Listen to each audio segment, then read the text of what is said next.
So, did you miss us? I missed us. I missed It's been a me. long time. And if you did miss us, why? Exactly. So, welcome back, everybody. This is the Bay City Chronicles channel, but we have a special holiday edition of Bay City Comics Presents Next Gen. You can see we're up one from the last time we did this, but down two from our normal. This is going to be, the most of the team going forward. We may have a couple of surprises in store. We will cross that bridge when we get to it. Yes, surprises. But this is Bay City Comics Presents Next Gen, Issue 2, Stagefright. With me today, fresh off of his intervention, we have Norestra. It didn't work.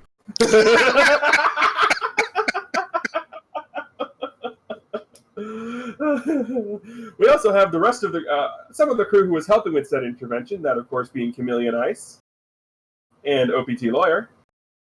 We are in fact seeking legal advice on what the next step is in the intervention, but we can no longer discuss any more terms of that, something about statute of limitations and ongoing investigations. I've already said too much.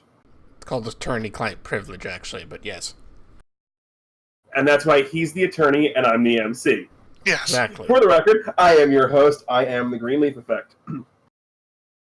Now, on the cover of this comic book, what we have is we have a sound stage, a green screen sound stage, and it's definitely set up to be almost, like different scenes from different popular styles of TV shows. In one scene, we see Gigi balancing on one foot on a floating platform of some sort, surrounded by water. You're pretty sure there's a shark fin in the background of that water, but you're not entirely sure. Ooh. In the next panel, we see Red Dragon standing in front of a buzzer on a podium with two other people in what quite obviously is a quiz show. And finally, we see more than just the hand in the panel that we saw last week. We see a full armor-clad individual with this look of pure terror on his face as he is surrounded by what appear to be giant comedy props. And a fat man behind a desk with a buzzer. Okay. That's a Who's Line reference. I thought so. Like I thought I heard Drew Carey there. Yeah. Yes. So this is 90s Drew Carey instead of current Drew Carey. Oh, absolutely. Yes. I'm pretty sure you're playing the role of Mimi.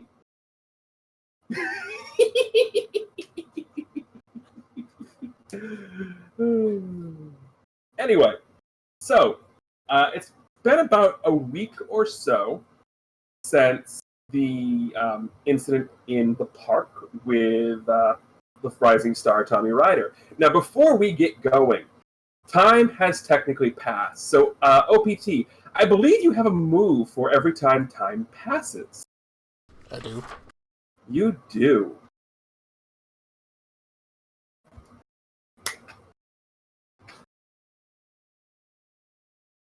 So if you wouldn't mind... What move are you talking about? I am talking about your secret identity move. When time passes, roll plus your mundane to see how you're managing your obligations. On a hit, things are going pretty well. You have an opportunity or advantage thanks to one of your obligations. On a 7 to 9, you've lapsed on one of them, your choice. On a miss, you haven't given your normal life anywhere near the attention it deserves. The GM chooses 2 obligations that are going to bite you in the butt.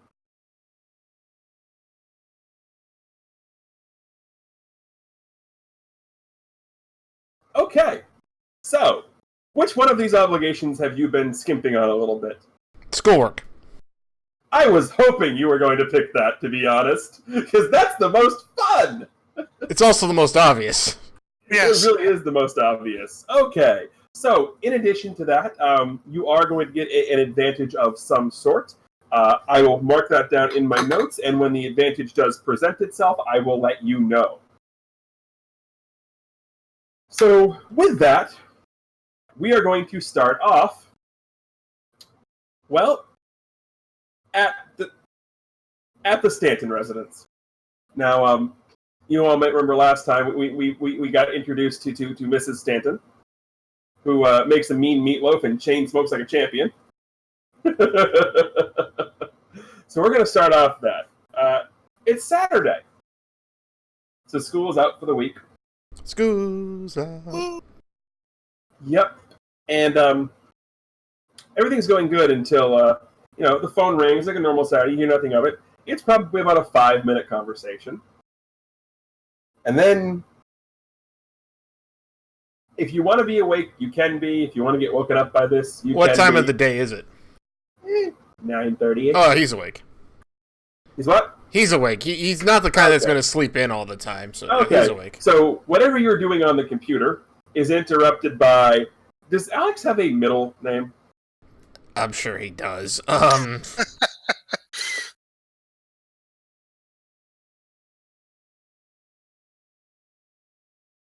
Benjamin? Okay, so you are startled as your mother yells up the stairs. I'm not going to yell because I have roommates here right now, but she yells up, Alexander Benjamin Stanton! Downstairs now! So Alex kind of like jerks up, like, okay. He gives a sigh because he knows, like, when she's using that, something's wrong. So he kind of like... Yes, she went full government. Right. Full government. He sighs and goes downstairs. He doesn't say anything as he heads downstairs, but he goes downstairs, dressed. He's actually dressed in clothes, like, ready to go outside. But, but he gets downstairs. Yes, Mom? So, you want to explain to me why I'm getting calls from your science teacher on a Saturday? I have no idea, Mom. I'm sorry. Oh, you have no idea. You have no idea about the 4 homework assignments you're missing and the test you failed? That's not like you. Yeah, I'm sorry, Mom. I've been distracted. I'm gonna make it up, I promise. You're damn right you are. You're gonna make it up today. I told them you'd be there by 10. They have Saturday school? Apparently he had other business in the school, which is why he called me. Oh, okay. No, sure, sure. I know me. I don't want to get my grades down or anything. Mm-hmm. Just like you were doing your homework at the library last week. That was a different story, Mom. Really, it was a different story. You keep changing your tune every time I ask. Look, you can't sit there and skirt on these responsibilities. I know it's tough. I know it's difficult. But you gotta sit there and you gotta take responsibility for this. I know, Mom. I know. As I said, I've been a little distracted this week. Whole thing. She's actually shifting your labels. Oh. She's shifting your superior down and your mundane up. Oh, I can't take that.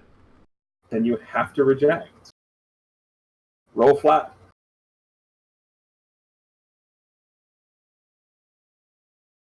Okay.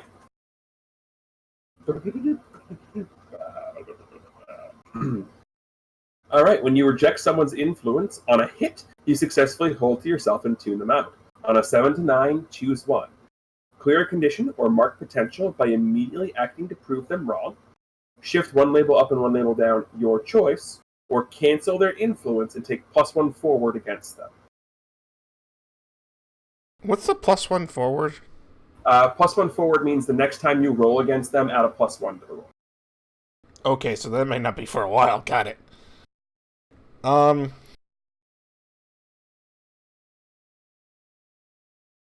What was she saying beforehand? Like, what was she trying? How was she trying to? Basically, what she was saying is that you need to sit there and not trying to skirt around what your responsibilities are. You need to take responsibility for what you're doing. She's basically telling you that she's trying to say you're not smart enough or responsible enough to handle everything that you're doing. So superior down, mundane up. Right. So he's going to I'm going to mark potential and look right at her and tell her, Ma, look, there's so many things. Look, I understand that, but think of all the things I've been doing lately with the family reunion coming up, taking care of Uncle Ted. I visit him all the time, and you know me, I've kept my grades up pretty well. Yes, I missed this week, and I said I was going to make it up, so I'm going to go in to see my science teacher, Mr. Brunswick, right now. So I'm going to grab my books and go to school on Saturday to make up for everything that I've missed this week. So, if you'll excuse me, because I didn't even realize that was an opportunity.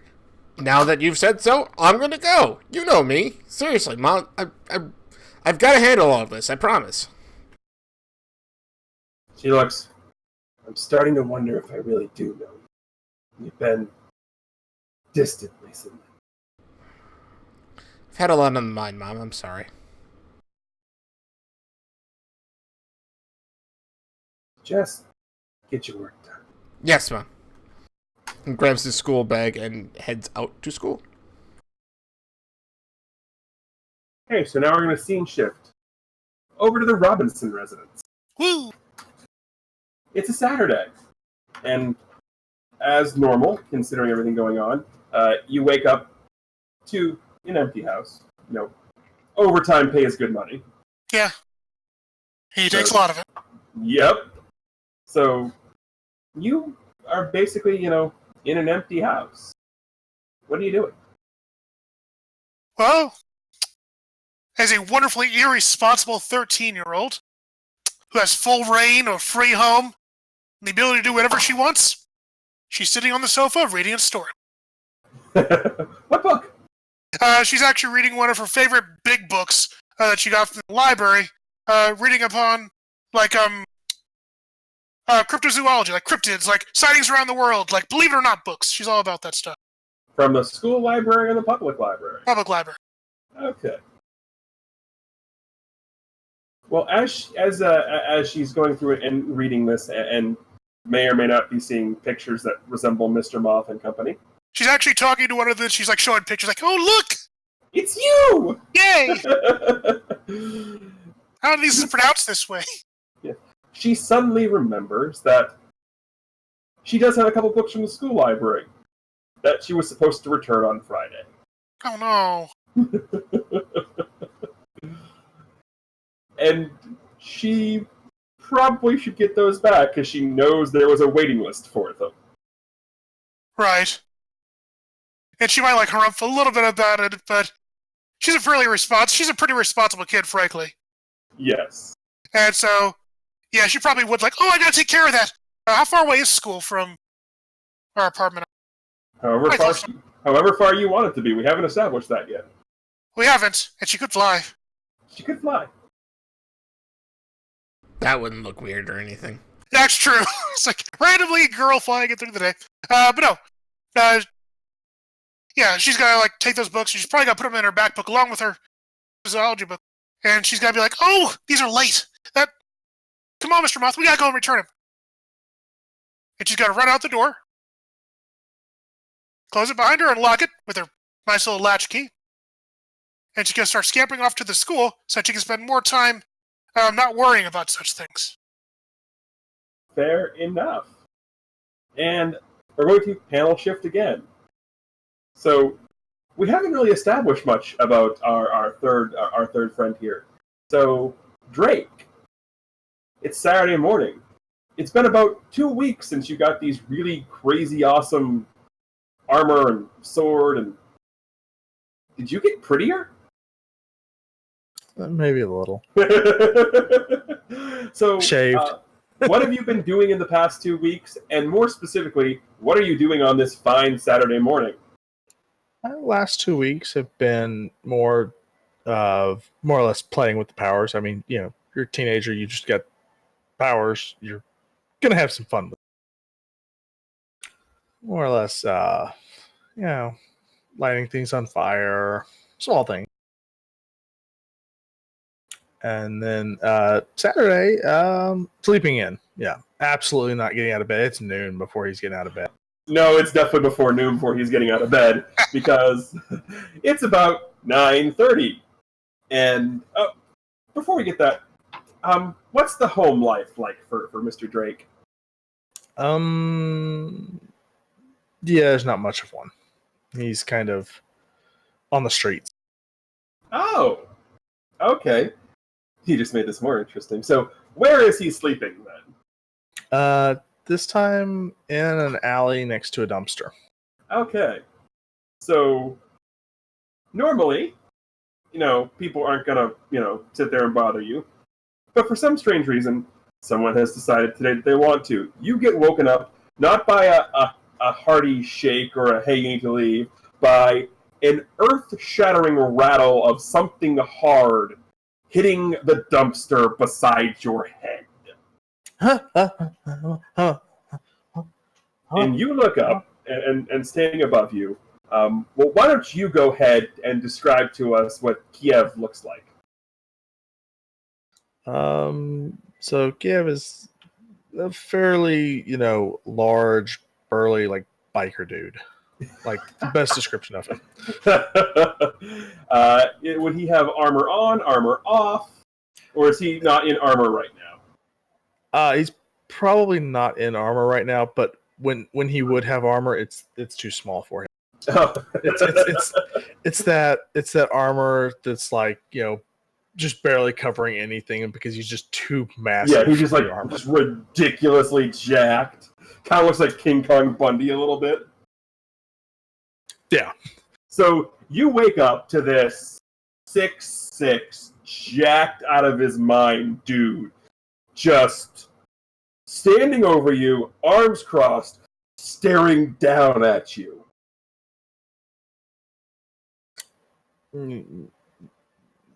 Yes.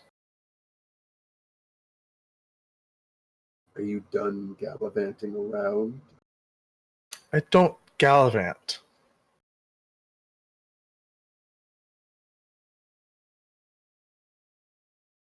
Then what would you call what you've been doing? Experimentation. We have a responsibility to uphold. And it's about time you learn. Hey, I wasn't supposed to have this yet. This is no. You're probably right about it, but now you do. So, you now get to learn about what it is that we do. And I'm going to let you know right now that, suffice to say, I'm not necessarily the best when it comes to subtle lessons. Can we get breakfast first? I'm hungry. I've been out here all night. It's cold. Can I eat some breakfast? Is there anything good in the dumpster? He just sort of looks at you. Are you serious right now? No, I'm hungry.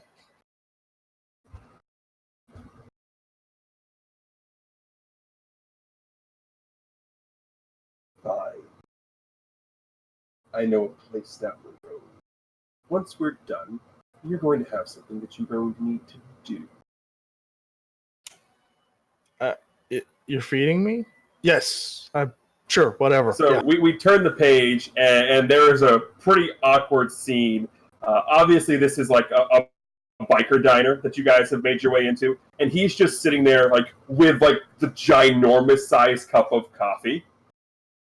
And just go ahead and describe the amount of food that Drake is consuming here, because I assume it's something cartoonishly crazy. It is. Because last night we had the Scooby-Doo plate, so. Yeah, so it's that on steroids. It's, there's eggs Benedict, there's pancakes, there's waffles, there's French toast, there's bacon, ham. If it's a breakfast item, it's on the table, and he is just eating as much as he can consume. So we just get a couple of panels that are just different reactions of Kiev's face, and it's just sort of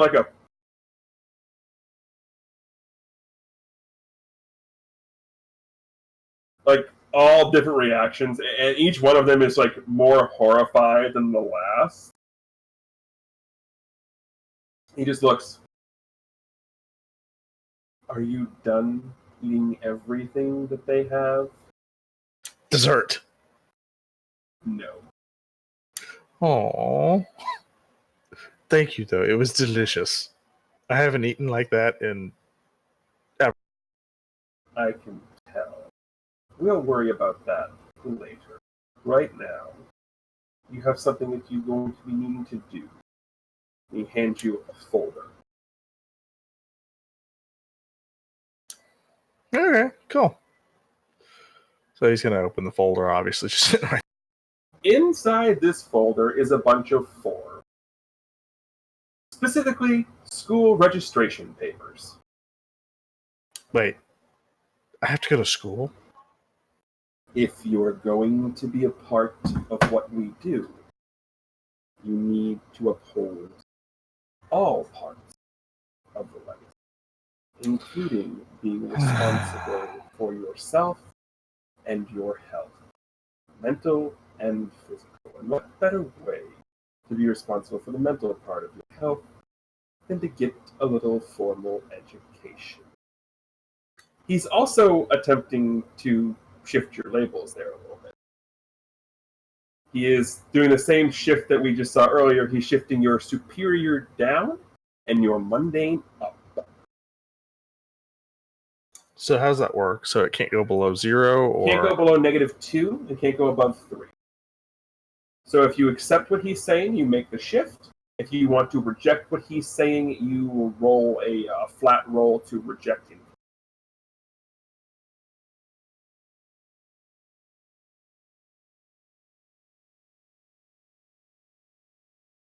Yeah, he's gonna be a little bit rebellious. Rebellious. Yeah. Rebellious? Okay. There we go. Okay. Roll to reject influence. That would be the flat 2d6 at the bottom of the labels tab.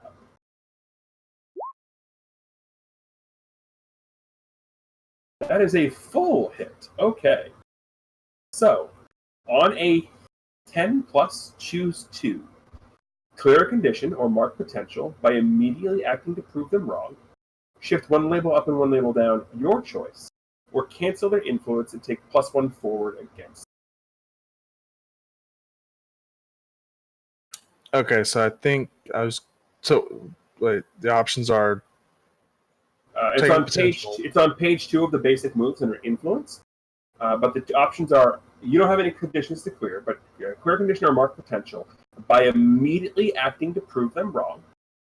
Shift one label up and one label down, your choice. Or cancel their influence and take +1 forward against. I think it's shift one label up and one label down of my choice. So what are you shifting up and down? We're going to take one up on superior. Okay. And one down on mundane. Okay. Okay, that's one of the two. You get another option. Oh, the potential. All right, so now you are going to act immediately by proving them wrong. How? So, you want me to go to school, but I've made it all these years on the street on my own. Why do I... Show me why I need to go to school. You've just shown up and said I'm going. You fed me, thanks, but why should I go to school?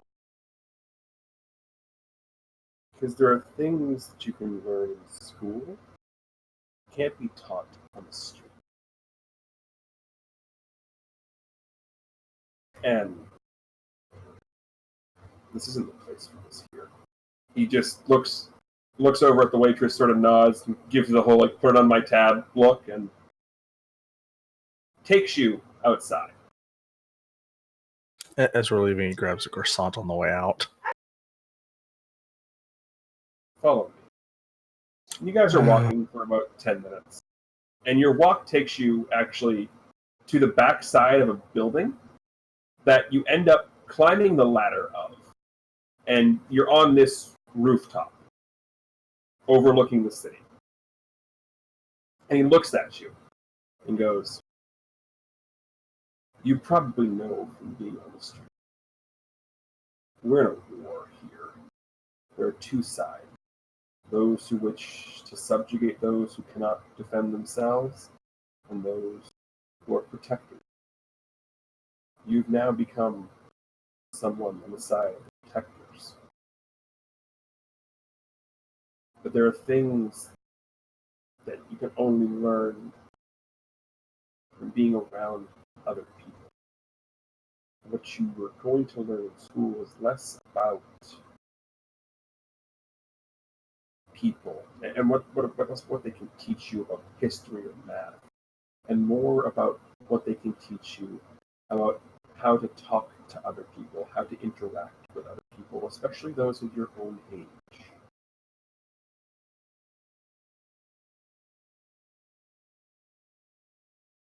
But they won't like me. How will you know that? You've never been. I'm different.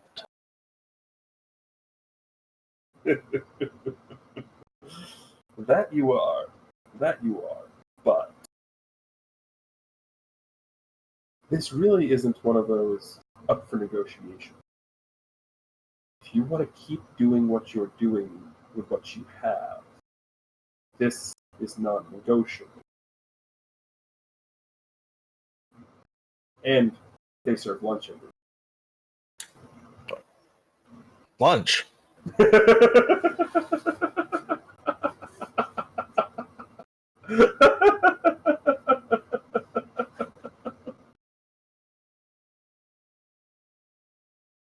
Fine. You were supposed You'll to find lead me with at- that. Always Yeah. leave lunch. Yeah, if you'd led with the food, we wouldn't have come up here. We still do. The view up here is nice. And this tends to be where you'll find me if you ever need me. Now, they should still have somebody there. I would suggest you go and fill out the paperwork. Sign up. You don't have to tell me twice. There's food. There won't be any today. I'm full right now. I'm good. I would imagine so. And at this point, he looks at you and goes, "Oh, I have other things I have to take care of." So the two small armor appears, and then these ridiculously magical dragon-esque wings appear from the back, and he just flies off into the distance. Oh. That's cool. I wonder if I can do that. And so he struggles to form the wings and just no. No, you struggle and you push and you push and you push, and finally you just boop, boop, and we get a panel on the back, and it's these two adorable little like baby dragon wings going,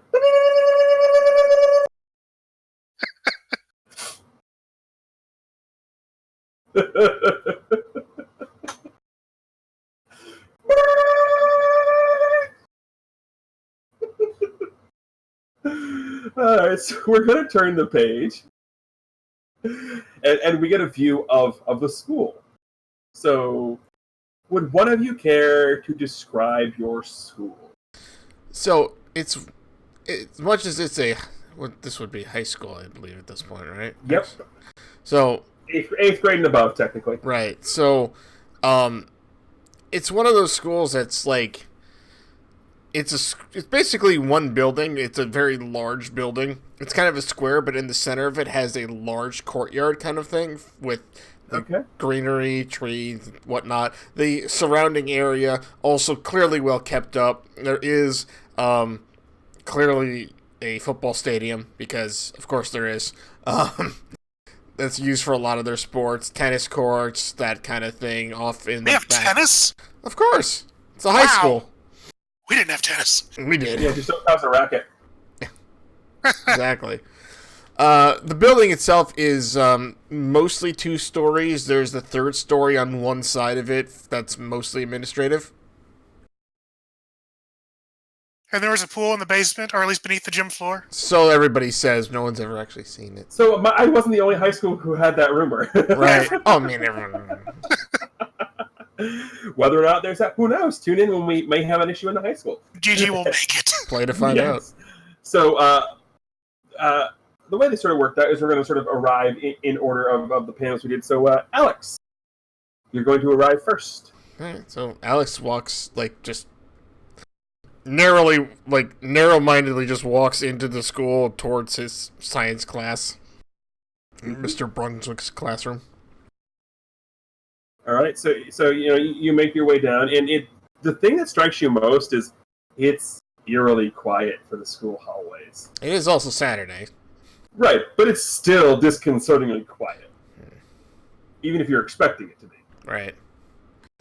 He does give a slightly look around him as he's walking, but he is still walking just like, I just want to get this over with, whatever. But he makes it to the classroom, and as quickly as he can walk. Obviously, he's not running or anything like that, but he's there at, I would say, 9:55. Yeah. So you walk in, and it's your typical science lab. If you remember from the 1,000 Heartbeats mega issue, we had the science classroom picture, kind of similar to that. You walk in, and sort of standing there behind the desk is Mr. Brunswick. And what does Mr. Brunswick look like? He's about a 45-year-old man, balding at the top, got a kind of a not a full beard, but he's got the beard that is clearly well kept, but keeps it kind of small. I'd say slightly less than Cham's, if we go that much. But he's a thin, not so tall man, but is also very assertive. But in a good way. He knows what he's talking about, and he's very intelligent. And he's one of the more respected teachers in the actual school. So you walk in, and he doesn't turn around. He just sort of knows it's you, because you're probably the only person he's supposed to be here, and he just goes, yeah. I have to say, I'm very disappointed right now.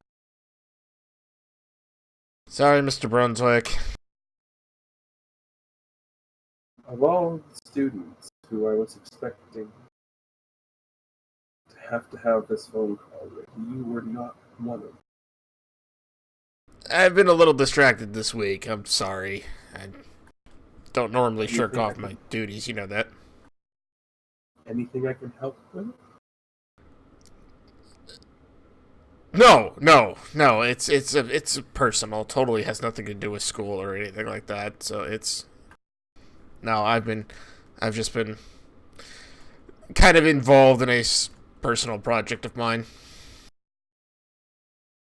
Don't get yourself so involved that you forget your other responsibilities. Of course. Now, the homework can be passed in on Monday. Test, however, that needs to be taken care of now. Yes. And he goes over and hands you a piece of paper. And it is 100% a test. Right now. Okay, gotcha. And you notice that normally he gives multiple choice tests. This is not a multiple choice test. This is 100% all essay based. In science? Yep. Okay. Basically, this is his way of punishing you for shirking on his test. He's making you write a lot more. Fair enough. So, you have an hour to complete this test. Okay. Go ahead and roll plus mundane to figure out how long it takes you. Ooh. Okay. So, this is sort of me doing an impromptu mini custom move. When you attempt to retake a science test, roll plus mundane. On a hit, you finish. Well within the time limit. On a 7 to 9, pick 1. On a 10 plus, pick 2. On a miss, you finish, but just barely. Take a powerful blow from the stress. So you can mark potential because it was a miss as normal. That actually gives go me... ahead and advance? Yeah. Okay, well, let's roll the powerful blow first. Right. And then we'll figure out the advanced stuff from there. What was that again? Oh, that would be roll plus conditions mark, which is on the top of the conditions tab on the right. Ooh, thank goodness. Ooh, that's also another one. So on a miss, you weather the blow. Mark potential as normal and explain why in this case the stress doesn't get to you. Well, he's used to taking tests and whatnot because he's done it that's pretty much all he's done most of his life. But in this case, it's one of those things that it took him aback, and for the first 20 minutes he was confused as to why this was so in depth and whatnot. But around the 25-minute mark, he starts getting his stride, and as you say, just barely makes it at the end of it. It's finishes and dots the last period just as Mr. Brunswick announced time's up, and he's just like, whew. Yep. All right. So when you get to your fifth potential, erase your potential track, and you get to mark an advance. So you'll see all of the advances are on the first page, right underneath your potential track. So right now you can only pick advancements above the line. Right. So you don't necessarily have to take one right this very minute if you want to think about it for a little bit. Yeah, go to another scene. Those are what you have. So you hand in the test, and he just sort of looks at you with this interesting grin on his face. Slightly bemused at how stressful this was for you. So it seems like he derived a little pleasure from the little bit of torture he gave you. Alex kind of gives a little smirk back, says, because he knows. He knows. Oh, yeah, he definitely knows. That he's he gives a smirk and says, I got it. I got you, Mr. Brunswick. And we're going to turn the page. Gianna. Hiya. Why don't you describe how you're arriving at the school? Gianna is arriving. Really nothing too special. Okay, because she's not flying on Mr. Moss? She chose not to fly during the day. Okay. Because she knows she has the entire day to return to the library book, so she doesn't need to run. But she's going pretty quickly, so she's running down the side. Yep. So you get there, and the doors are open. There's no, not the lovely little smiling secretary like you're used to seeing. But so the school is open and unlocked. Okay. So that's fine. She goes in. She's kind of surprised not to see the secretary there, but she knows where the library is. So she will start going that direction, and preemptively she'll be taking out those books from her backpack that she knows she needs to return. Yep. So, interestingly enough, the quickest path to the library takes you to the science wing. Nice. Science is cool. As you walk through, you happen to be looking around, and you definitely see your friend Alex in a science room. Head down, furiously scribbling on what appears to be a paper of some sort. She's surprised to see Alex there during a Saturday. But she does kind of look in and see what's going on there. And you definitely see, this is not a teacher you've had because this is, higher end science, but you definitely know who Mr. Brunswick is. And especially in the lower grades where you are, he has a reputation for being a bit of a hard ass. Respected, but a hard ass. And Alex is the only one in there? Alex is the only one in there right now. And, how's Alex look right now? In the center, it depends on how long into this test you are seeing him. This is about within the first 20 minutes or so. He looks incredibly confused. Gotcha. Interesting. Okay. Gianna's gonna see that he looks confused. She's actually gonna do something that she's been kind of wanting her to do lately. She has her friend Mr. Moth with her. And Gianna's abilities are actually based upon telekinetic and telepathic. So, what she's going to try to do is she actually is going to kind of reach out and see if she can kind of get a feeling for, Alex mentally. See how he's doing. Stress. And see what he's stressing out over. The test. And she's actually going to... And the fact that the teacher called his mother about missing the test. Yeah. That's of all everything else, making up the test isn't really bothering him, but the fact that he's here because Mr. Brunswick called his mother.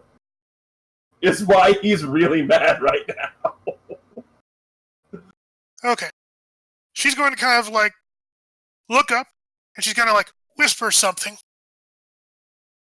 And Alex would actually probably hear in his mind, like just one kind of phrase, a sort of monotone, but it still kind of sounds like her. Everything's gonna be okay. It's around that time that it's around that time that Alex actually gets a slightly calmer demeanor as he instead starts hitting this thing harder. She's gonna smile, self-satisfied, nod to her friend off to the side, and then she's gonna continue on to the library. Who, by the way, even in the comic panel, there is nobody next to her. So There's absolutely nobody. it's just her sort of like talking randomly to a blank space in the comic panel.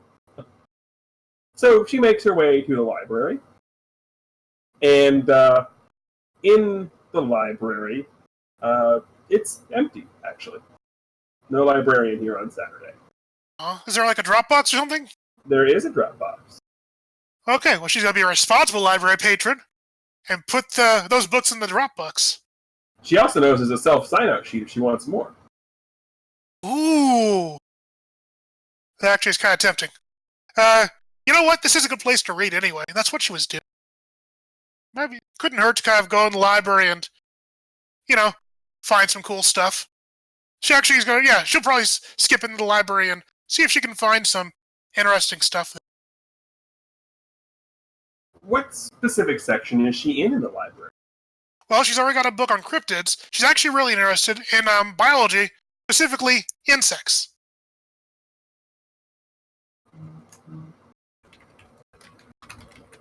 Okay, so she is in the biological section. And we're going to flip back to the front of the school as Drake.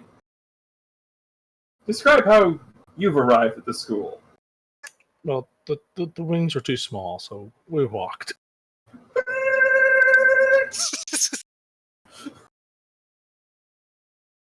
Say, walked from wherever we were, the rooftop, all the way too to the far, school. a couple of miles. But so, tired, hungry. It's going to be a thing, isn't it? Maybe. We have our jug in. Yep. So you walk in, and sitting behind the desk is, your typical looking school secretary, probably mid to late 50s. Nice enough looking, in a like not your typical normal dress at Saturday. She's like super casual, like jeans and a nice shirt, like a nice t-shirt type of deal. Like not the dress or dress slacks you would expect to see. This is definitely like dressed down casual, and she's doesn't look like she has too much to do.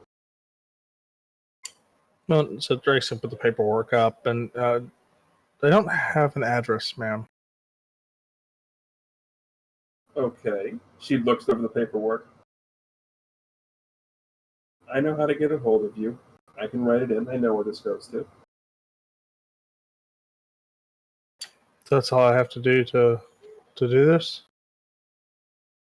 To a point. This is part of it.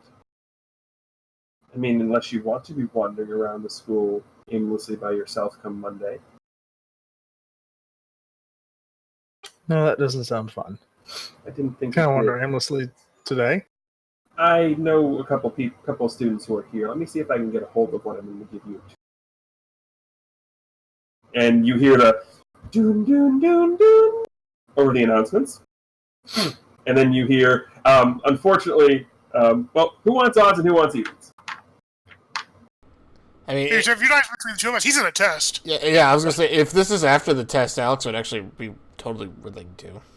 Right. So who wants odds and who wants evens? I'll take odds. I'll take evens. It is odds. So she knows why you were here. She knows the test was an hour long. It's it's past just at the time of the end of the test. So she just hear the boom boom boom boom, and you hear over the announcement. Alex Stanton, if you're still in the building, can I have you report to the front office, please? Alex Stanton to the front office, please. So, the comic panel, like, it's him, like, walking out of the classroom just as that hits, and he looks up, he's like, kind of gives the size, like, what now? You also do hear this in the library, Gigi. So he heads towards the office area. Ooh, we switched for this test. Yep. Actually, wait. First, he turns and looks back in the room at Mr. Brunswick, like, what did I do now? I have no idea. I just had you here for the test. Okay. Thanks, Mr. Brunswick. What did you do now? Nothing, I promise.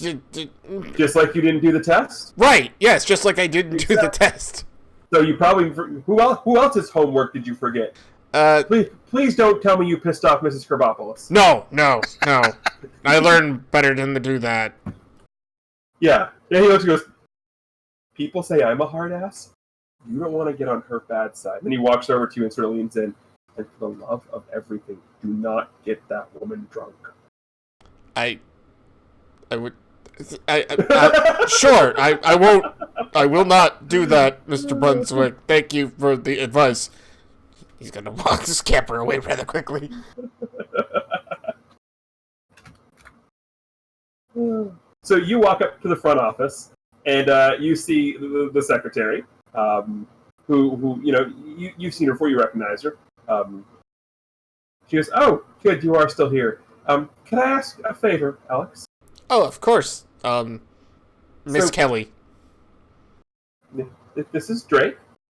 He's going to be starting with us on Monday, but I was wondering if you could give him a tour of the surrounding area, just so he kind of knows what's going on. So Alex looks over and sees Drake, and his eyes kind of widen real quickly. And he, like you recognize him, you know who he is, right? Yeah, it's like his eyes kind of widen. Right, his eyes widen for a moment, and then he shakes his head and hides that reaction real quick, and looks at her. Of course, Miss Kelly, absolutely. I'll totally show Drake around. Good. Then she goes back to behind the desk in the office. Yeah. So, Alex looks over at Drake and kind of whispers, "What are you doing here?" I had to enroll in school. I didn't want to. Oh, God. Why did you choose this one? I was told I had to come to this one. Great. Okay. But you know what? Never mind. All right, cool. Well, I guess I'll give you the dime tour. Come on. But a dime tour? Huh? Don't ask. Just come on. That was my follow. He's going to follow along. Okay. So, go ahead. The floor is all yours. So Alex starts off, but it's like gives him a slight indication of where his classes are likely going to be based on his grade. Gives a quick explanation of the different teachers and who to watch out for and who not to piss off. Specifically mentioning Mrs. Kerfuffle on the information he's just got. And Mr. Brunswick, because holy crap. Yeah, don't skimp on your science work. I don't care what else you do. Just don't skimp on the science work. So where's the food? The cafeteria is closed. It's Saturday. That's on the main floor, in the backside of the building.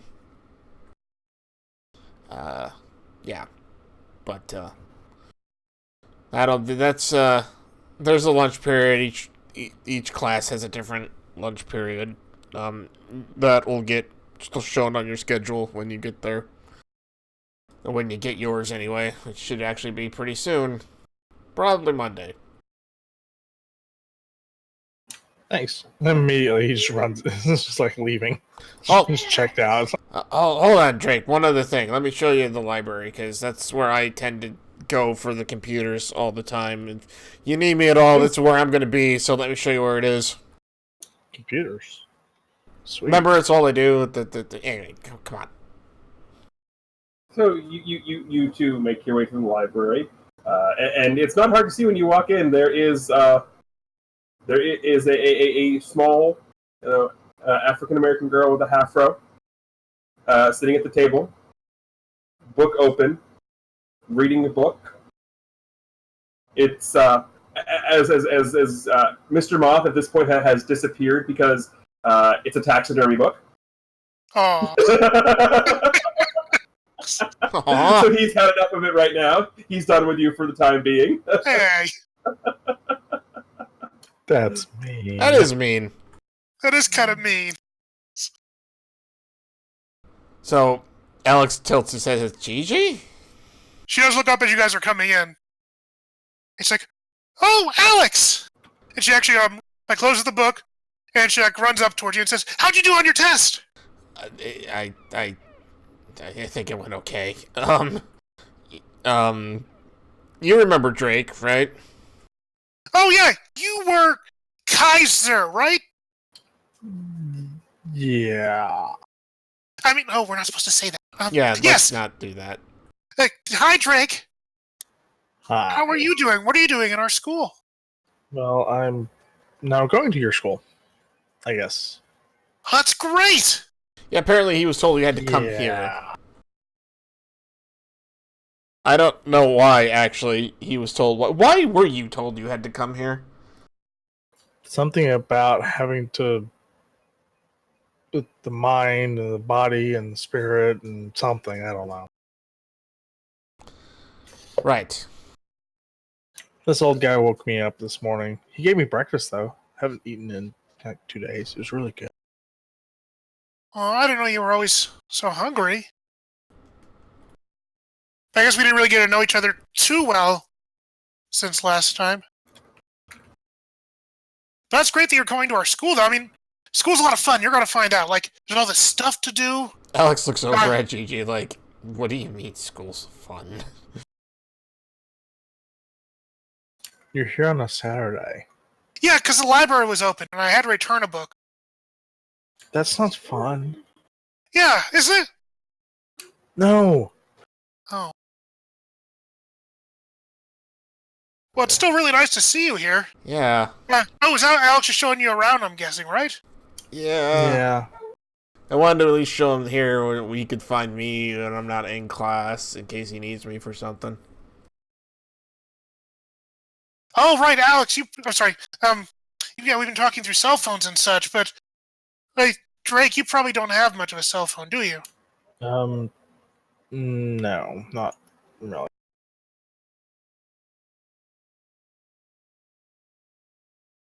Well, when you're in school and you're doing well, maybe it'll be easier for us to get in touch with each other, and then we can do things? Sure. At this point, Alex and Gianna are going to get a text. It's from the number that Rebound gave you, and it simply just says, turn on a TV now. Alex looks at his phone. It's like, what the? And then Gigi looks at Alex like, oh. So Alex runs over to one of the TV monitors in the library and flips it on. So you turn the TV on, and you get this picture, and it's like this sound, like this stage setup. And then you hear, welcome, ladies and gentlemen. Now, we might be starting a little prematurely, but I assure you, our guests will be here shortly. There's just been a little bit of a scheduling conflict, but I assure you they will be here. And to ensure that they will be here, I've got some very, very special guests. And we pan over to behind the stage, and the special guests in question are, little tied up to some posts, and the people in question, the people that are tied up are, they're your father, Gianna. I expected, but she's still distraught. Yep. Mrs. Kerbopoulos. What? Oh, come on, why do I get the one, too? You all know Mrs. Kerbopoulos. Yeah, true. And is that Uncle Ted? Goodness, he's blind. He has no clue what's going on. Here's a great rocking chair. And then you just hear, see? Everyone's got somebody here. It's all gonna be great. and then you get this sort of zoom in, and it's a robotic face that sort of greets you as it says, "We're down at the sound stage at the public broadcasting station. You'll be the only ones let in. You've got 10 minutes before the fun happens." And we'll be right back after this commercial, everybody. Gianna's immediately screaming out for her father. Go, Daddy! GG. Flight. Now. Go. Yeah, Let's go. we gotta go. Okay. Drake, you're coming with us, right? What was that? Okay, that's my uncle, and she just said her father and one of our teachers. Oh. It's Mrs. Kerpopoulos. She's a really nice lady. We have to go now. Oh, okay. I love the look on OPT's face after she's a really nice lady. She's a classy lady. But Gianna's gonna start rushing out the front of the door because, time is of the essence. Oh yeah, no, he's running. Like Alex is running right behind her. And she's scrambling with her backpack, trying to get her cloak out. It's like, gotta do stuff. We gotta do stuff. Get the cloak on, get the hood on. So, I'm assuming you're all flying there on Mr. Moth? Yeah, oh, yeah. Gianna actually, she makes Mr. What? Moth visible. What Yeah, is this will be that? your first time. He's a long, lanky individual, weirdly tall, but with massive, long wings that look like shining moonlight. And we're riding on. You want me to get on? No. he politely tips his bowler cap to you as he lays himself down and lowers his wings, and John immediately hops on. It's like, come on, we gotta go now. Alex hops on, and he's like, I've never actually done this before. Drake, come on!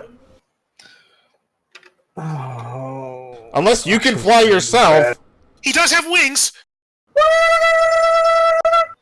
Wait, they didn't. Oh man, that's embarrassing. So now Drake has wing envy against the Moth. Well, so you just see Drake, kind of bring the wings back in so they're not visible. Yep. I like your wings. Shut up.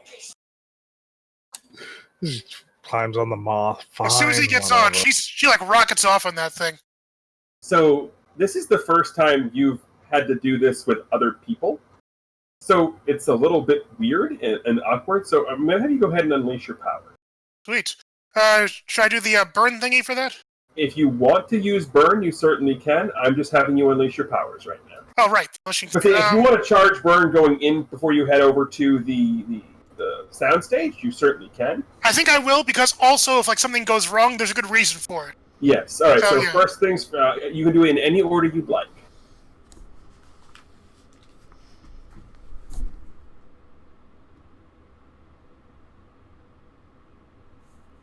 What's up? You said I could do something in any order. You can either unleash your powers first or charge your burn first. I'll charge the burn first. Okay. So here's that. I think I just roll the base D6 plus conditions. You roll plus conditions. Okay, that's a 9 on a hit. Yep. On a hit, hold 3 burn. On a 7 to 9, mark a condition. Okay, so I mark a condition and get 3 burn. Yep. So the conditions are one of these thingies here. Yep. Okay. The conditions that you can mark are angry, afraid, guilty, hopeless, and insecure. Let's see. She saw her dad there. She's actually really upset. I'm gonna say she's a little bit angry at this. Yeah, I would say angry makes total sense here. Yes. Mm-hmm. So your burn has been charged, so you can unleash your powers to do the Mr. Moth thing, or if you have a power that allows you to do that with spending burn, you can do that as well. Not yet. So yeah, no, I'll just do my unleash powers here. Okay. Roll to unleash your powers. That's a plus freak, right? That is a plus freak roll. Boo. Cup. Pow, rather. Pow. On a hit, you do it. So, like, that's the wonderful thing about Unleash Your Powers is on a 10+, you just do it. Nothing fancy, you just do it. So Just happens. yes, you all are flying elegantly on Mr. Moth. So while we are on the way there, Alex is going to just look back at Drake and say, I don't think I've done this in front of you before, but you know all about this. I'm going to suit up right now. So he pulls out his morpher, making sure he doesn't, like, drop it, because, you know, we're all out there, and goes, Right. Red Dragon! Mike, Rolfo. Also, while this is going on, while you're doing that, Drake's just puking off the side of the mall. Do me a favor and roll me a d6. Just type in /r space 1d6. You. Me? No, Drake. Oh, sorry. Okay. There is some poor sap underneath you who just gets pelted with undigested pancake and eggs Benedict. Oh, We just get a comic panel of just this disgusted looking, probably mid, woman. She is, hold on. She's, mid-20s, long blonde hair, and she is in what can best be described as a sexy villain outfit. whoa. Okay. Or it's definitely skin tight. It's pink. It's got hearts everywhere, and she's obviously was on her way somewhere. She got like this wonderful little purse here, and she's accessorized beautifully, and then just sort of just like, and she just has this look of pure hatred as she looks up and sees the mob flying. We get editor's note: the heiress, Ooh. and then we turn the page. Oh, it was so much better going down. Oh. Normally is. TJ, I actually think it's a good time to activate my newest power. Well, yes and no, because you're not sure how deadly a threat this could be. I was thinking more of the committing to save my Uncle Ted, but... That you can do. So, go ahead and why don't you tell me what Game Face does? Game Face. When you commit to save someone or defeat a terrible enemy, mark a condition and take a +1 ongoing to all rolls in direct pursuit of that goal. At the end of any scene in which you don't make progress towards that goal, mark a condition. When you fulfill your goal, mark potential. Nice. And I am marking angry. Makes total sense. I was actually looking for a way to mark anger. That makes total sense. We're angry buddies now. So +1 ongoing means every roll that is in direct pursuit of that adds an additional +1. Nice. Yeah, no, like, the Janus has some fantastic moves, although you haven't actually hit on my favorite Janus move. Really? Yes. And you've got a bunch of them, but you haven't hit my favorite one. I mean, there's literally only 2 left. Yes, Dangerous Web is my favorite. Oh, okay. Oh, I can see why. Yeah, it's right up my alley. Anyway, so you guys sit there and you arrive on the soundstage. How are you getting there? Are you going in through the front door, the back door, the roof? Oh, I almost think whatever makes the loudest entrance at this point. Okay. So not the roof. No, probably not. Unless the roof has a skylight.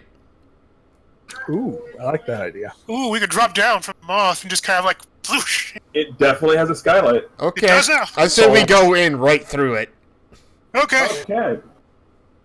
Well, Here's dramatic entrance time. who is in charge of... Technically, it would be Gianna who is in charge of this because she is the one piloting them off. Okay. So, we did this last week, but it applies again. When you make a dramatic entrance, describe how you are entering the scene and roll plus superior. In this scenario, I will allow everybody else who is not the lead on the entrance, being Gianna, I will allow Drake and Alex, if they would like, to either mark a condition to increase the roll, to add a bonus to the roll pre-roll, or allow a team to be spent post-roll to increase by 1. The condition marks have to be stated before you roll. Gotcha. I've already got 1 condition, so that's like I fear having 2 going into an actual fight. So you're saying you're afraid? Yeah. Yes, exactly. So OPP, So the conditions will be pre, and the team will be pre. Conditions will be post. Other way around. Conditions pre. Team is always after a roll. Gotcha. So how does that work? What's team do? Team is basically you can spend you start off every session with at least 1 team in the pool, maybe more if time doesn't pass. Anyone who is in the scene may spend a team and describe how they're helping their teammate to increase a roll by 1. Okay, I'll take the condition then. All right, what condition are you marking? Nauseous isn't a condition. Your options are afraid, angry, guilty. Okay, cool. We're gonna say afraid since we're on a giant. Okay, so Gianna, things first. Describe how you are entering and crashing through the skylight on the soundstage. Okay, as we're on the back of Mr. Moth and we see the skylight, and I'm assuming Alex makes a suggestion of trying to get in there. Oh yeah. Gianna pilots Mr. Moth towards it and says, "Hang on, everyone!" And Mr. Moth's wings actually kind of wrap around the party as you're going in, and they burst through the skylight in kind of like a twirling spectacle, as like the glass kind of showers around them, and Mr. Moth's wings unfurl. That way you guys could like jump off, or he like lets you off. And as he kind of like floats down, nice and gently, he's like getting Gianna and putting him in his arms and like setting her down before tipping his hat, bowing. All right, so go ahead and roll plus superior plus 1 due to the condition that Drake marked.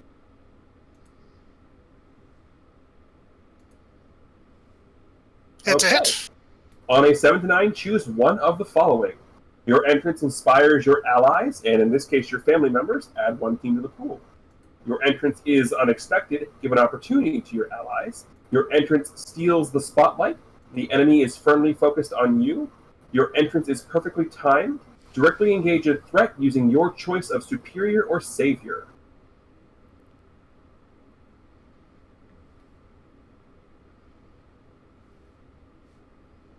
I kind of want to do the unexpected. That way, Drake and Alex can rush onto the stage with the guy. Okay, so your entrance is unexpected. Give an opportunity to your allies. So you crash through, and even though you have a giant armored guy and a red Sentai landing in the hero pose, because you always have to land in the hero pose, Right. they are not the center of attention. The fact of the matter is, a small little girl just crashed through the skylight, riding on a giant bowler hat fedora wearing moth. With nice glowing red eyes, too. Right. Yeah. So Also, my knees. Ow. So, as you look around this soundstage, it's a little bit different than when you saw it initially. It's definitely set up sort of obstacle course style. But this isn't like your typical, Legends of the Hidden Temple or Guts obstacle course. This basically is like, American Ninja Warrior meets Death Trap obstacle course. So, the opportunity that your allies have been given is the fact of they're already 3/4 of the way through the obstacle course where they got thrown. Nice. Well, there we That's go. convenient. That's very convenient. Yes. So, before anything else can happen, though, you hear this. Ladies and gentlemen, our guests of honor have arrived. And they made such an entrance, wouldn't you say? Now, of course, it wouldn't be any fun if they just got to do things from where they are. So let's add a little drama to everything, shouldn't we? And up in the corner, a timer lights up with 30 minutes on it. And you hear, you 3 have that much time to make your way through all of the different stages that we've got set up here. And if you can make it to the end, you just might be lucky enough to save our special guests.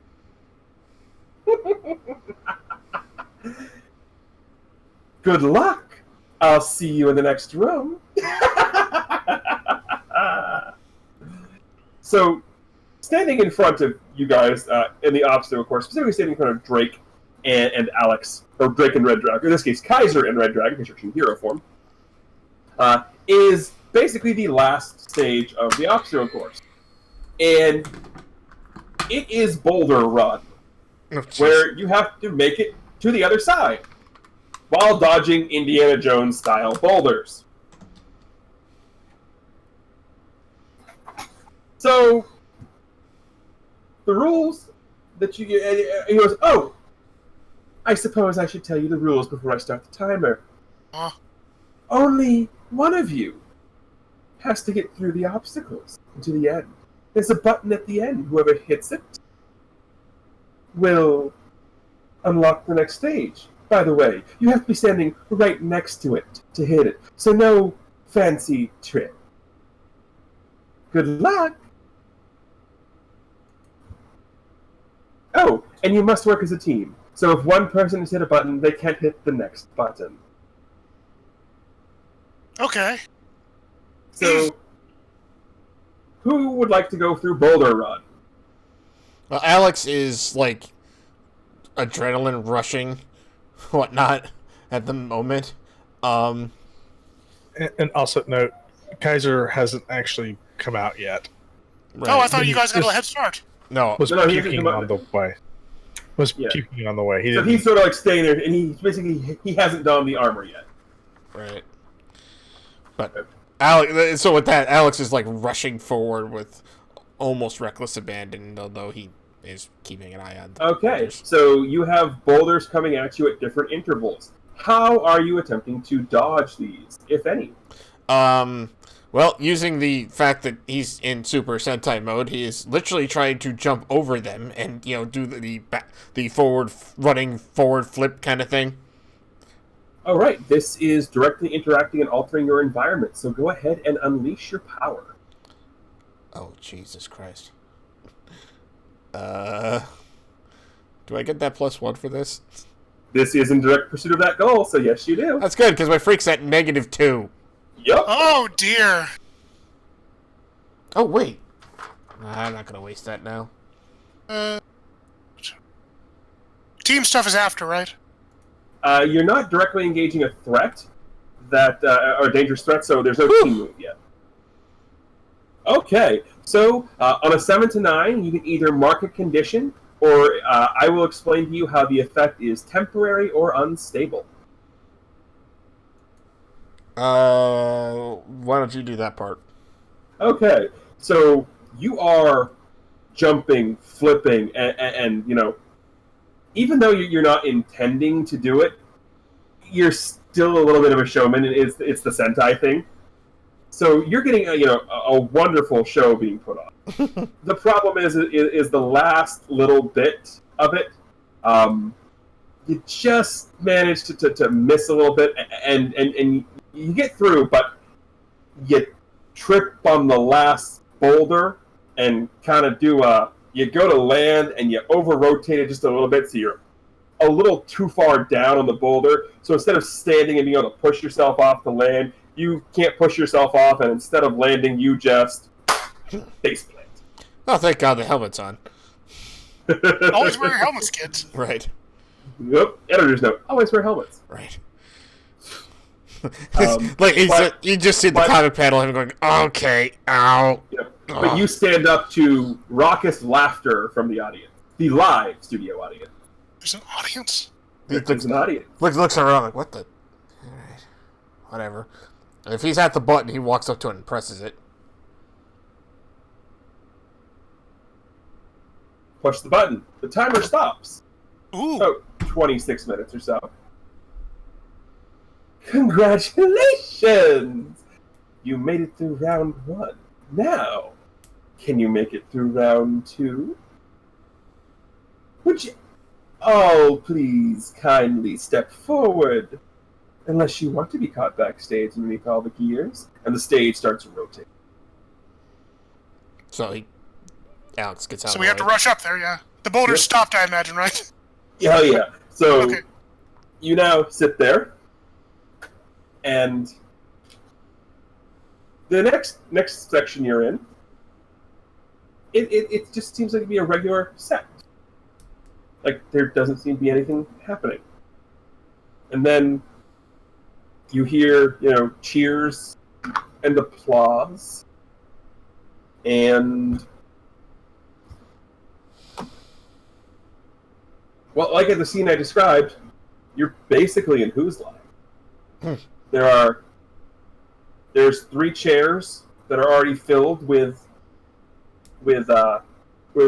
people you recognize as local comedians. There's a host, a robot host, and there's 1 chair left. And he goes, "Well, welcome everybody. I am your host, and we have got 2 guests who might be appearing here today. So, audience, if you would like the little one to sit in, give me some cheers now. Or if you would like the big one to sit in, give me some cheers now." So, Gianna is odds, and Drake is even. Gianna hides behind... she's summoned Sassy at this point. She's hiding behind him. So she's not to be seen. Well, it's Drake anyway. Whew! So, for some reason, Drake gets a raucous amount of cheers. Oh, excellent, excellent, excellent. Go, have a seat, have a seat, have a seat. Red Dragon is looking around, and obviously, as much as you can't see his face, he's just completely confused as to, okay. So Drake walks over to the seat, kind of begrudgingly. I never got this shit. Okay, so. As you can see, we've got special guests here tonight, and this is fantastic, it is wonderful, and this game is for you, my friend. Please step up onto the stage. So Drake steps up.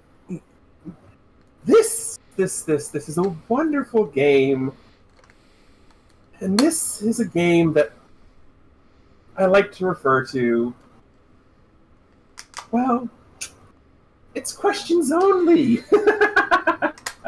Which is quite simple. You get to act out a scene, but you can only speak in questions. And the scene is quite simple.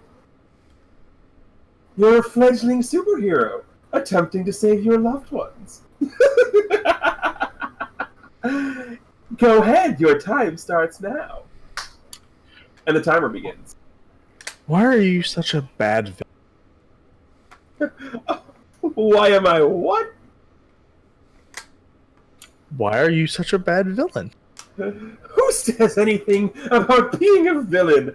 I'm an entertainer. What if you just didn't speak in a question?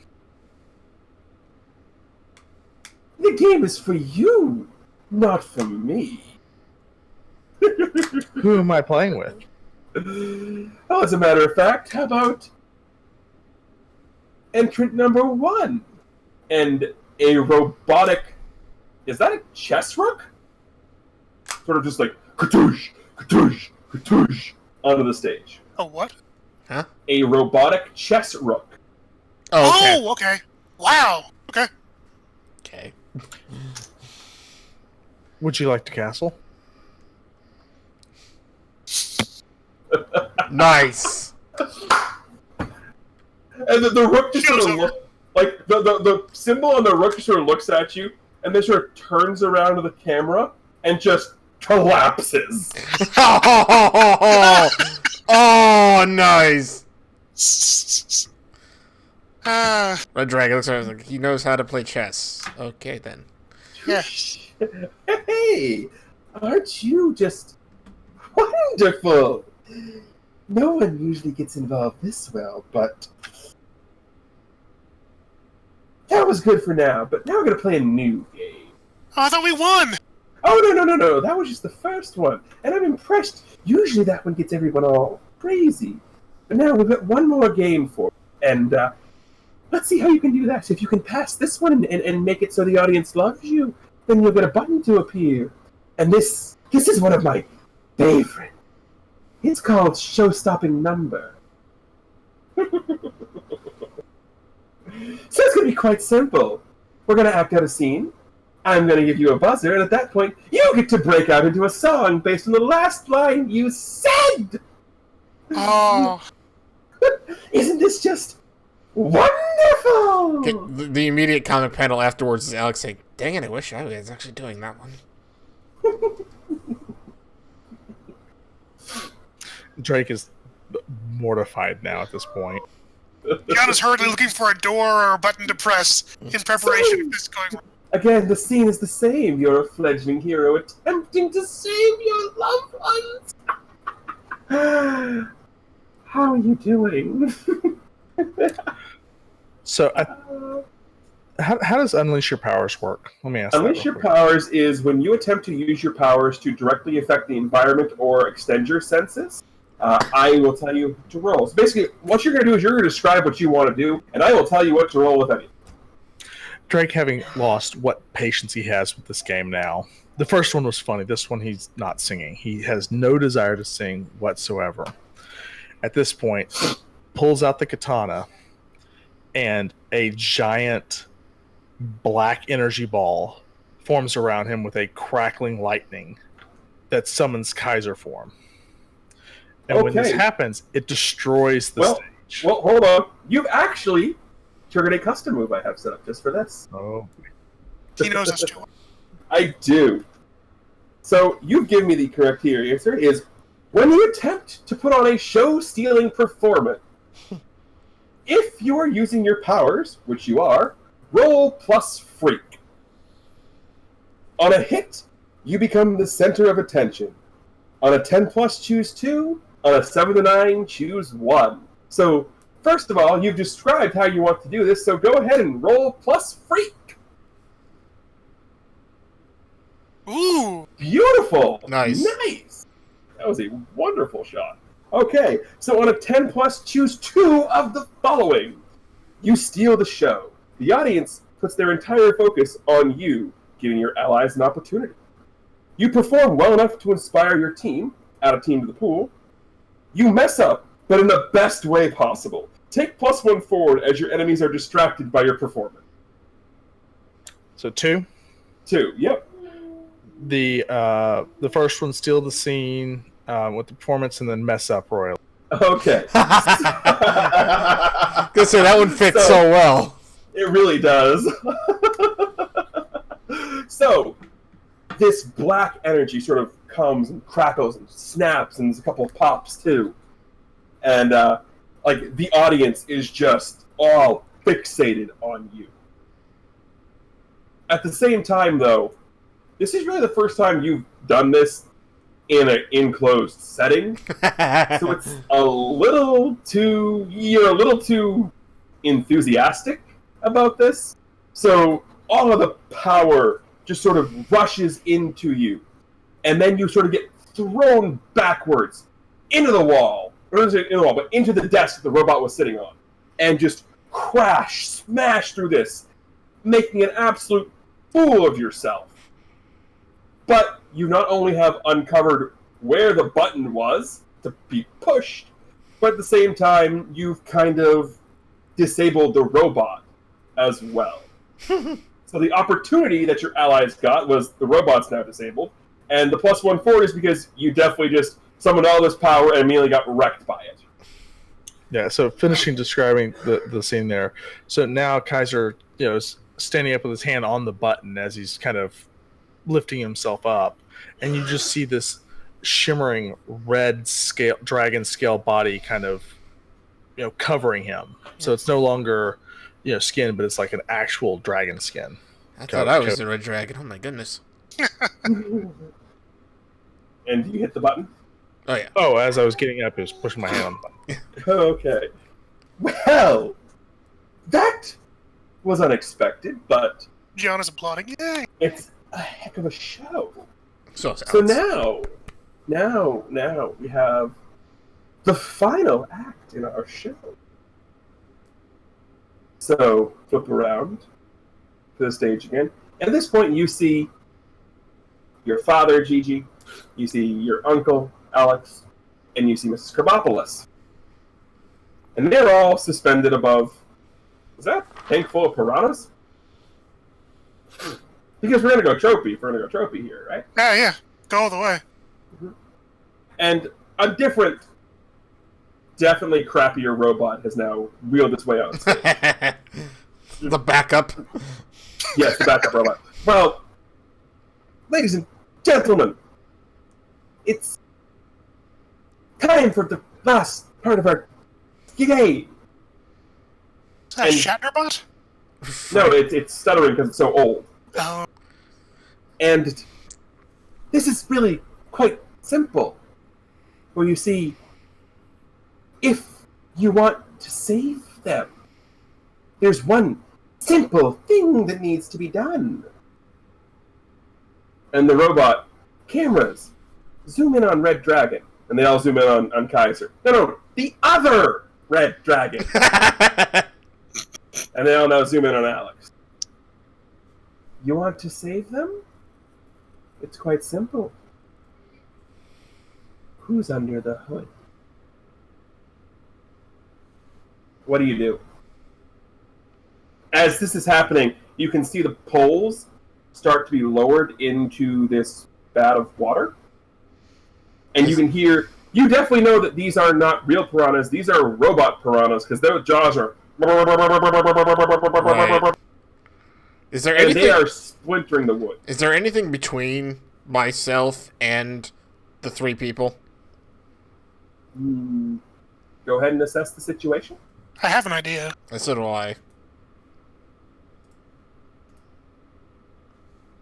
Okay. So go ahead and mark potential. And as you look around, there's definitely something between you and the people. It's a... Well, you didn't see it before, but it's definitely a force field of some sort. And you just go, whoa, I thought you guys might get a little frisky, so let's up the ante a little bit, shall we? And you hear a boop. And up from, descending from the top of the theater, a rack that's got a bunch of laser rifles descends. And all points out at the audience. If you so much as try to go up there and save them right now, members of the audience, they're not going to get to go home and see their families tonight. But don't worry, audience. There's no need to panic, because there's no way a fine, upstanding hero like this would ever do anything to endanger an innocent person, would they? That's cheating! And he's attempting to shift your labels. Danger up, savior down.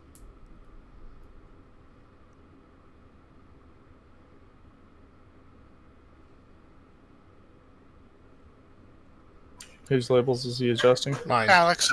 Okay. I'm going to recheck that. Is this the +1 forward too, or no? Once this happens, I will give you the +1 ongoing will apply here, and once this happens, you actually get your advantage from your mundane roll wave at the beginning of the session. Okay, so on a hit, you hold true to yourself.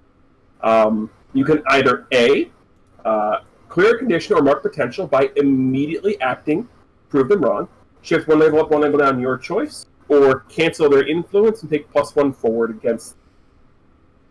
Pretty sure I know which one you're picking. Cancel the influence and take +1 forward. Yep. So now, this is where you get your bit of advantage. Because you've watched a decent amount of TV and superhero shows especially. You remember seeing a Batman episode very similar to this. And the advantage that you get is the fact of, in the episode similar to this, in a very similar situation, Batman was able to win by counter-betting based off of a quiz. One question to see if he could answer. Did Batman ask the question, or Batman asks the question. So he threw a riddle at Mm-hmm. So that's the advantage you get, is that So you're pretty sure, based on everything you've seen, that this guy is definitely a TV guy and is trying to put on a good show. So he turns towards the MC. He looks at him and says, "How about we double down?" Whoa, what? Hold on, and the log stopped. What do you mean, double down? I'll ask you one question. If you can't answer it, you let them go. But if you answer it, I'll take this mask off right now.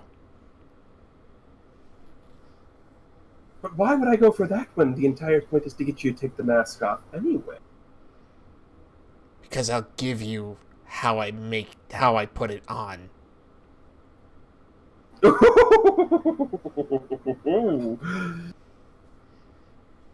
You've got yourself a deal. Alex, you sure? Is this Red Dragon? You sure about this? Nope. So go ahead. But before we ask the question, we'll be right back after a word from our sponsors. And we turn the page, and it's the obligatory ad for Kestrel Crunchies.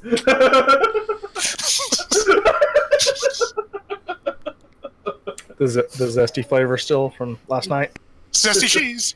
Zesty cheese Kestrel Crunchies. They'll put a zip in your snack time.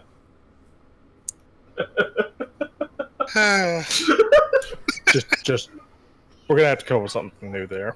Oh yeah, I figured that was an appropriate product placement though. And we turn the page, and we're back right before the break. Red Dragon, no, not that one, the other one, doubled up the deal. He gets to ask me one question, and if I get it right, not only does he become unmasked for all to see, I get the power source. And if I cannot answer the question, well, everyone gets to go free. That seems like a fair enough deal. Do we see this guy, by the way, or is it just a voice over the speaker? It's just a robot voice right now. Gotcha. If you would like to assess the situation to figure out where it's coming from, you certainly can. I wouldn't mind trying, just in case. Yeah, same. Well, only one of you is going to get roll right now. So, one of you, since Gianna did speak up first, we're going to have her do it. Okay, and which roll is that? That's Assess superior? the situation is a plus superior. Let's see what we got. That's an 8. Okay. On a hit, ask 1 and take +1 while acting on the answer. The following questions can be used. What here can I use to blank? What here is the biggest threat? What here is in the greatest danger? What here is most vulnerable? Or who here is most vulnerable to me? And how could we best end this quickly? I wanted to ask where the voice was coming from.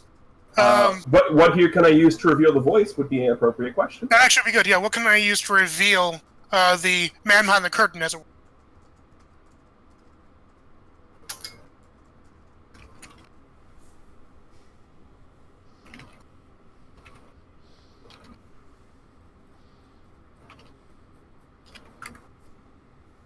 So, you know that this is a soundstage. And you know that for the most part, that there are going to be people directing. And they have to be able to see what's going on. So, what here you can use to reveal the voice? Basically, any of your powers to... Now that you're looking around, you see what appears to be an overlook that's got, the lights off and blacked out windows. Whatever you can use to either put light in that room, you're pretty sure that's where the voice is coming from. So any of your powers to light up that room would probably what you can be used to reveal it. Well, yeah. Probably using Mr. Moth there to see if I can tell exactly, rip it open the curtain. But before we do that, we've got a question. So then you hear this, so, ask away. Before I do, what kind of assurance do I have that you're actually going to hold up this end of the bargain? I know your types. You always double-cross everybody anyway. Whoa. My types? You don't know anything about me. I'm here to put on a show. And as long as the result is a good show, then you have my assurance. Sometimes you get the dramatic ending, sometimes you get the happy ending. And as long as you're achieving an ending that fits the drama, then everything's okay. Fine. I'll take that on faith then. So here's the question for you. Who is Red Dragon? And there's like the needle scratch. And you just hear, "That's cheating!" That's what I said. You didn't specify what type of question it had to be.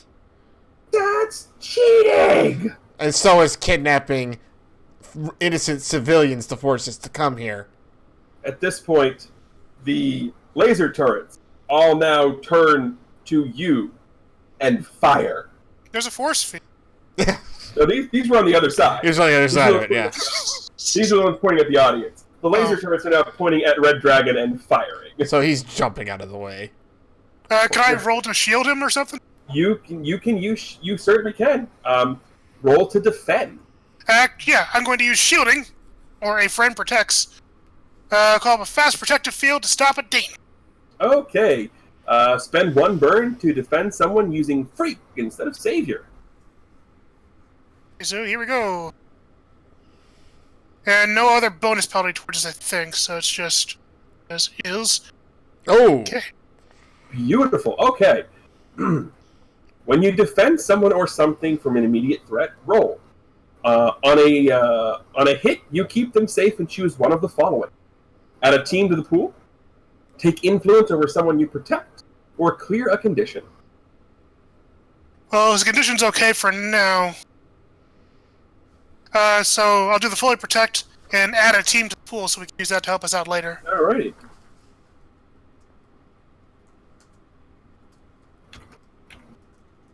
And Sassy, who's still there, hops out and shields you with his big furry body. Yeah, just...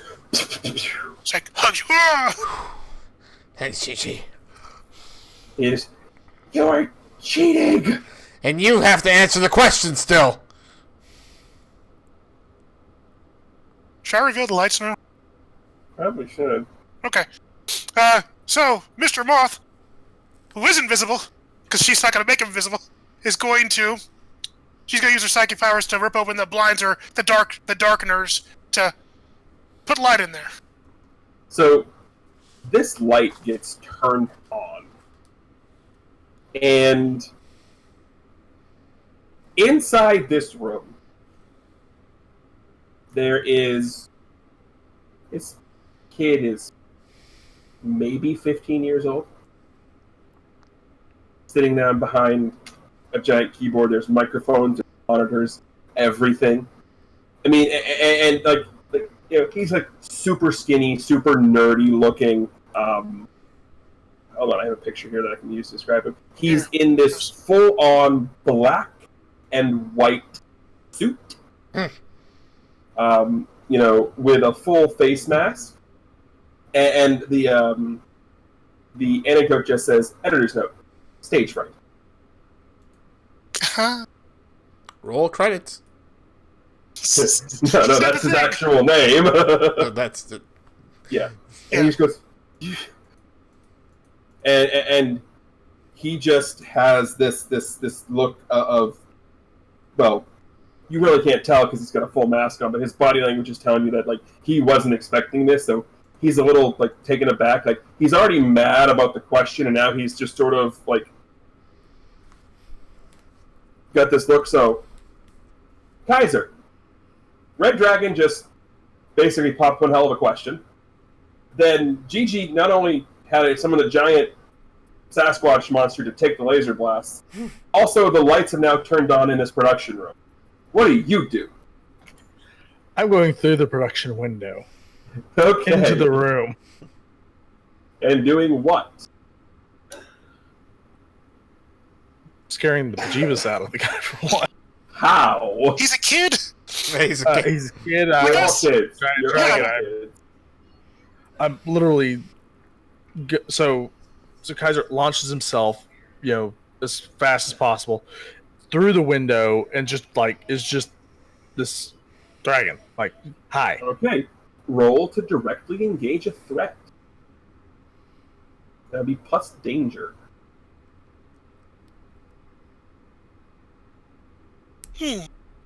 Gosh. Uh-oh. Can we spend something to give Someone it plus can one? certainly spend a team. Yeah. You could? Yeah. Yep. I think. Alex would make more sense right now. Yeah, Alex Yes. is going to spend one of the team in the pool to raise that by 1. All right, how are you helping him? He's going to jump up there with him. Okay. So, at this point, he's literally surrounded by red dragons. Right. All right. When you directly engage a threat, on a hit, you trade blows. On a 7 to 9, pick one of the following. Resist or avoid their blows, take something from them, create an opportunity for your allies, or impress, surprise, or frighten the opposition. You did say what you were trying to do, so I assume I know which one you're picking, but... Yeah, we'll go with surprise. All right, so you burst up through there, and right following you there is Alex. You basically come in, and you get the whole chokehold, on him, so he's up against the wall. The problem is he's a kid used to being bullied like this, so he's got a few tricks up his sleeve, and he knows you used to be a kid at some point, so you're going to take a powerful blow as he kicks you right in the dragon parts. So how does that work? You're going to go ahead and roll. There's a button on the condition side that says roll plus condition, so go ahead and do that. Okay. This is the one roll you want to fail, but you take a powerful blow. On a 7 to 9, choose one of the following. You lash out verbally. Provoke a teammate to foolhardy action, or take advantage of your influence to inflict a condition. You give ground, your opposition gets an opportunity, or you struggle past the pain, mark 2 conditions. 2 condition. Mm-hmm. Okay, I'll take that.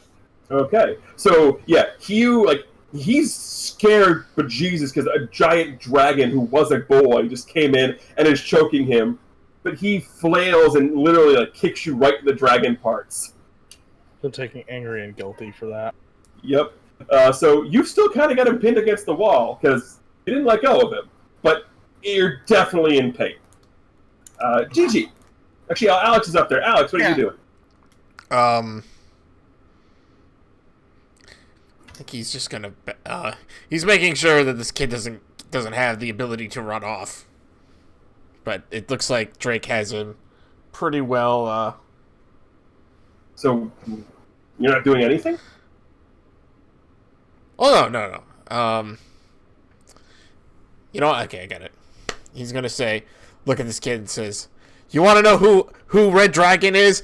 I am Red Dragon, and you are not going to make me unmask myself in front of everybody else, you scrawny little punk."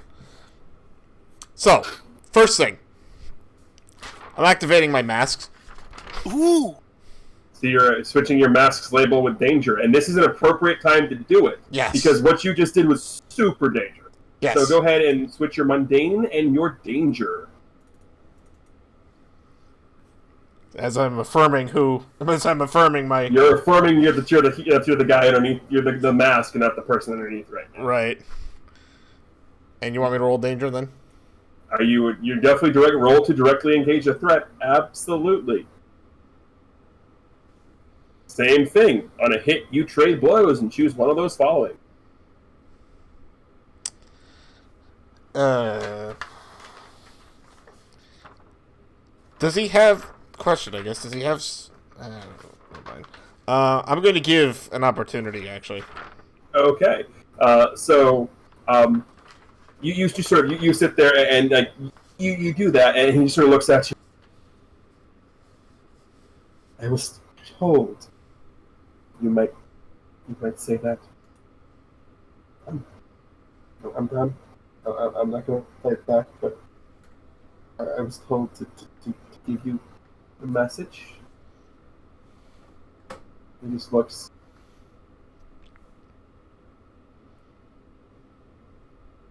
Chase Cassidy says hello. There's like, you know, the symbols above Alex's head right By now. the way, you have 2 options now. You can let me go and save them, or you can keep me here and lose them. Going to be. I could save them. He doesn't know what you can do, so that's what he's saying them, and it is turn, yeah. Or you're up. What are you doing? As you see this happening up there, and then the logs start to lower into the pit of piranhas again. Because Gigi's going to do something to like that pit of piranhas, if possible. Go ahead. Alrighty, what Gigi's going to do is, considering that she's summoning something probably kind of big, I'm going to spend the burn for creating a construct. Okay. And she's going to summon a giant Loch Ness monster, fall into that pit of piranhas, and probably outwater them, considering the size of it. Basically, so what happens? We get the comic panel of her just sort of like, describe how it looks when you channel your magic. Alrighty, considering how stressful this is for her, her eyes are kind of roll up into her head a little bit as she's like really concerned and looking over to them, and she kind of lifts up off the ground just a smidge, as like something shimmers and materializes above that pool, and you see like this large shape appear, which appears to be like a giant, large blue like giant dinosaur for lack of a better word, that just kind of frumps down that water. And just kind of lets out a bit of a roar. Yeah, it's still a little too big for the tank, so it just... And now there are little mechanical piranhas just flopping on the wood, just... And Janika's gonna go down, and she's gonna be kind of doing one of those, I think they're safe now! You can beat them up. And he just sort of looks, and the kid you have in your hand just sort of looks and just... slumps and is resigned to the fact that he's lost. So, 2 options or 3 options? I think it was 3. So he's definitely resigned to the fact he's just like... So he had a mask on, right? Yep. Alex gonna reach over and take it off. Aw, he's one of you. No, he's not. Hey, that's cheating! You pull a mask off. He's like... you don't recognize him as a kid who you've seen at school at all? Oh. Huh. I don't know you. Why in the world are you messed up with Cassidy in the first place? He just looks at you and gives you a smile. You like to know. I don't really care too much because, kidnapping and whatnot is probably a felony in the city, so I'll just call the police.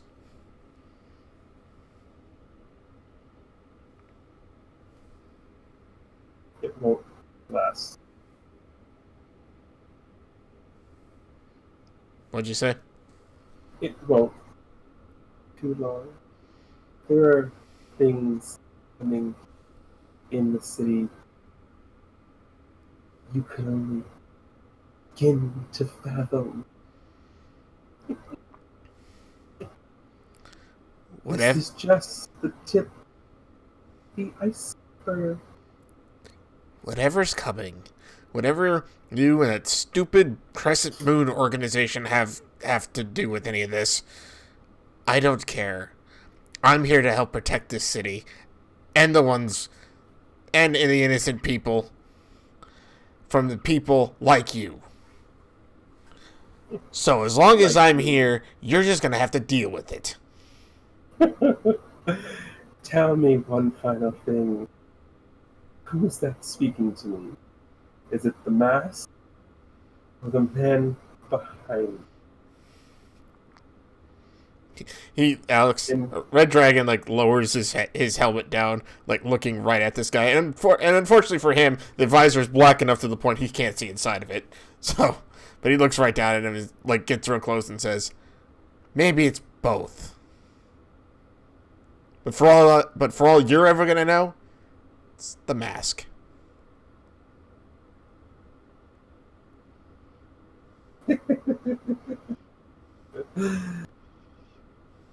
Eventually, You will lose yourself within it. And from that day, I look forward to when we meet.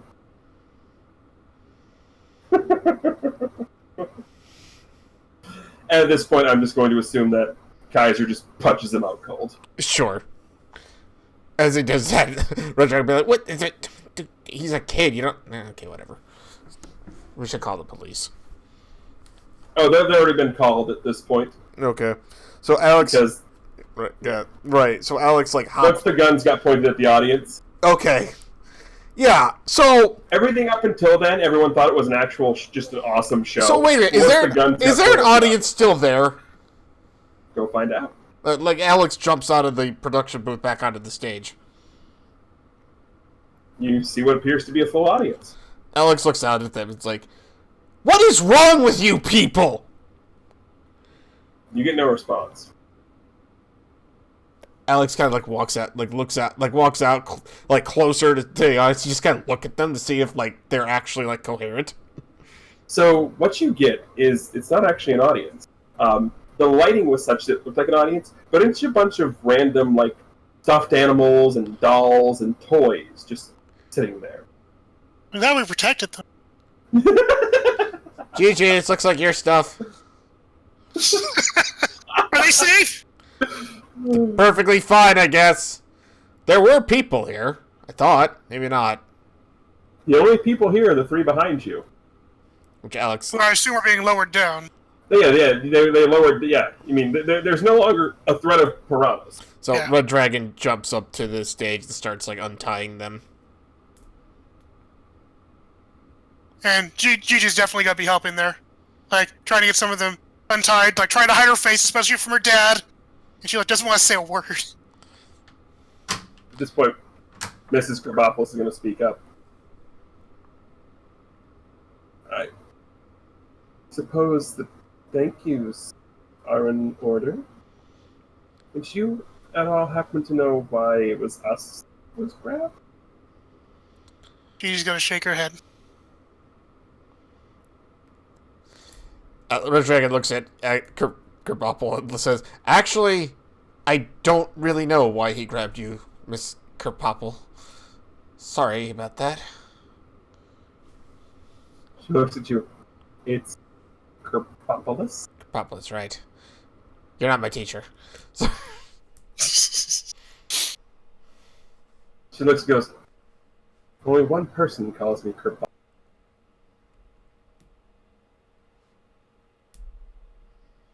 And that's all she says. She gives you a look of you might have accidentally just outed yourself, but doesn't say anything.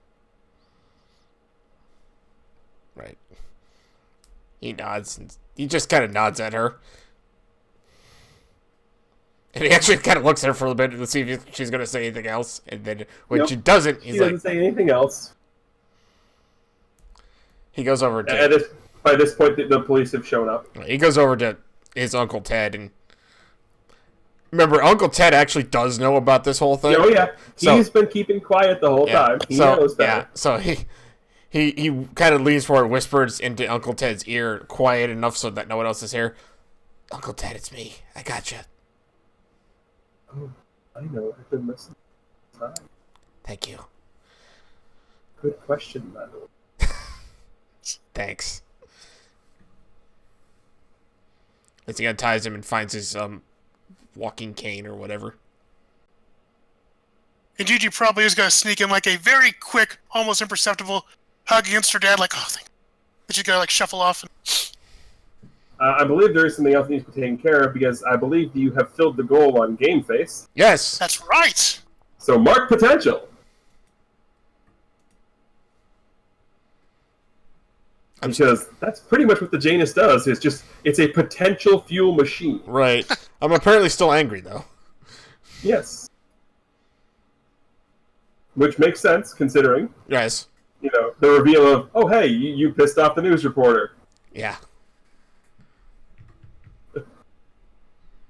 So at this point, the police are doing their police and paramedic things, and the three people who've been captured are, taken out for medical evaluation. Just to make sure nothing's happened. Guys. And at this point, you get someone who's not necessarily affiliated with the police sort of comes up to talk to you as you're getting ready to leave. It's not someone that you recognize. Well, you might, Alex, because you're a little bit into the whole superhero subculture thing. Right. But for regular readers of Bay City Comics will know who this is. You guys will know who it is too. I'm not going to bother with the description. It's definitely Ven in full Sirocco outfit. Oh. Ooh. Sort of. What's his hero name again? Sirocco. Soraka? Yes, Sirocco. Sirocco. Sirocco. Gotcha. Yes, Sirocco. It is a Middle Eastern wind pattern. Gotcha. So Red Dragon turns around, looks at it, Sirocco.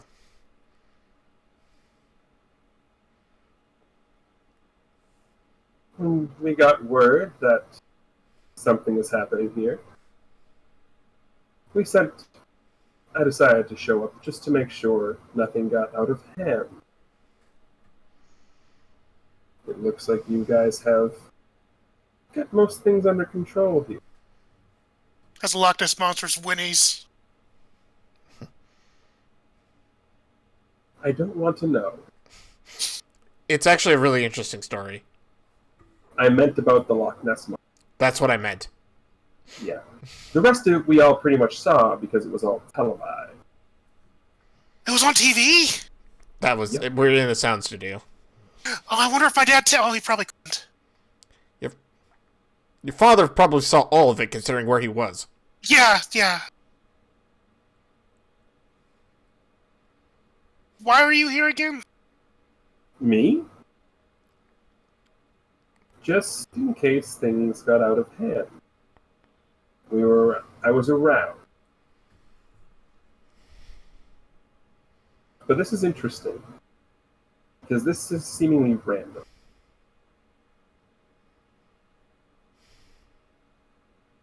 Little minor things popping up. More nuisances than anything else. This is the second time in a week something like this. Just wanted to let you know that. Be on your toes.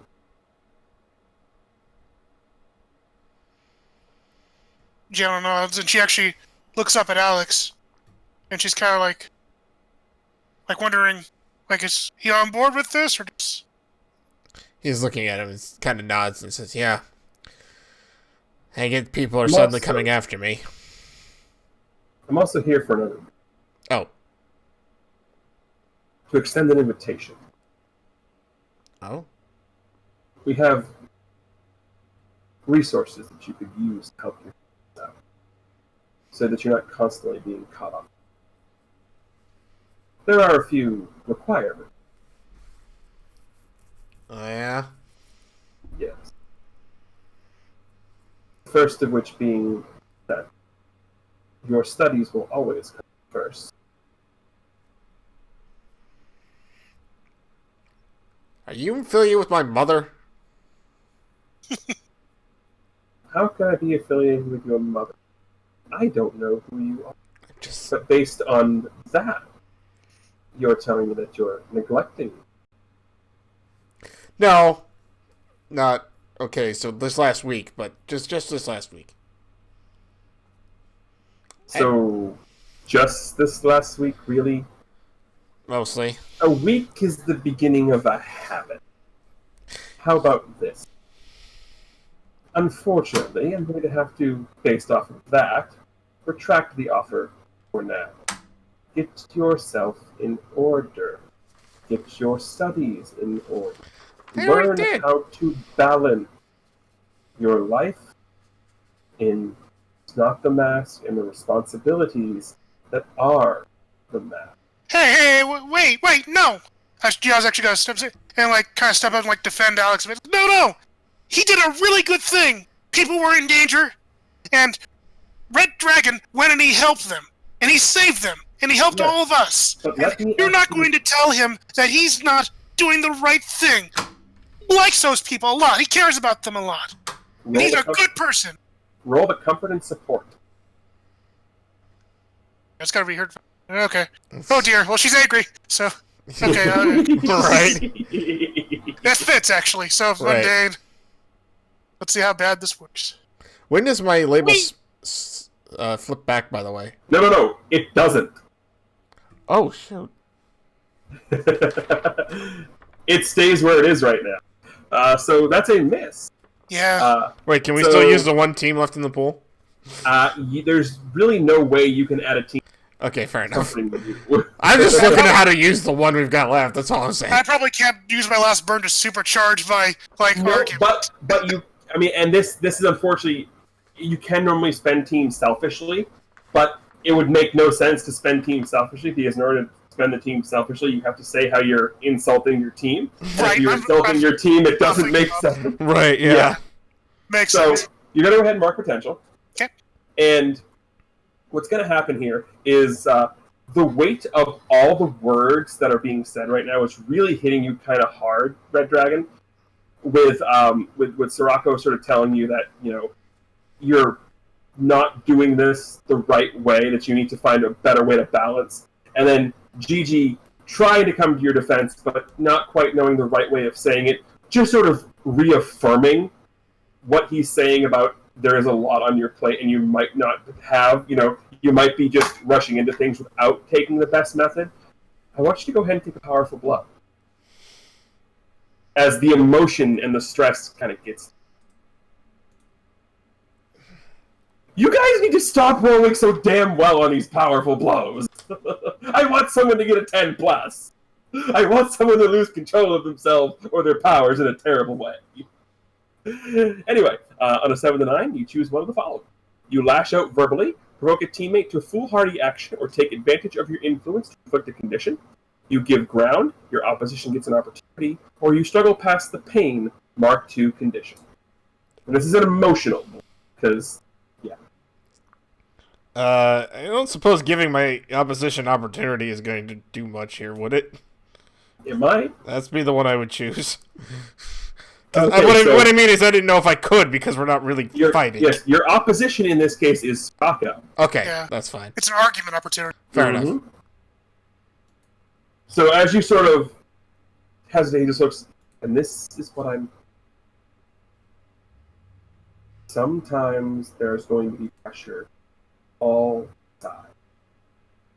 If you really are serious about doing the hero thing and saving, you need to figure out who you are, what type of hero you are, and if you can handle all the responsibility coming.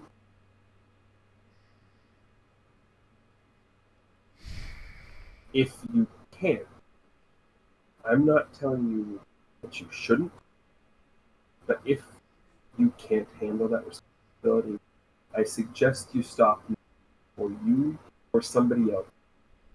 Seriously. He's also shifting your labels. Yeah, there's a lot of label shifting in this game. Can you tell? Mm-hmm.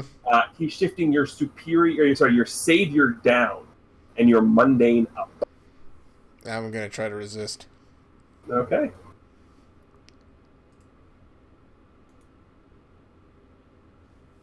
Mark potential. On a miss, their words hit you hard. Mark a condition, and the GM will adjust your label. So you get to go ahead and mark a condition. Guilty. Makes sense. And I'm going to adjust your labels in the same way that not actually in the same way that I had there, because at this point, not in the same way I had there, because it makes more sense for it. At this point, his words hit you, and he is telling you that that you're getting the feeling that he doesn't believe in what you're doing here, and he doesn't believe in the hero that Red Dragon is, and that hero is in danger. So your danger is actually going to shift down, and your mundane is going to shift back up.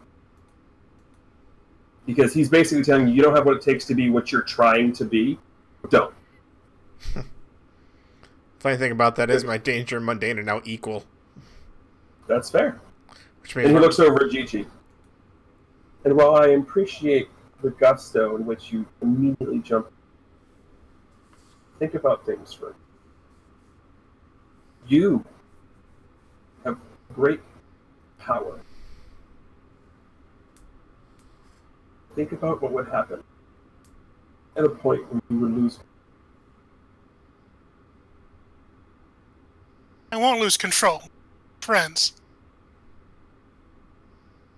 I'm not saying that you will. I'm saying that you need to be careful. You need to be able to learn, control your power. Think about it.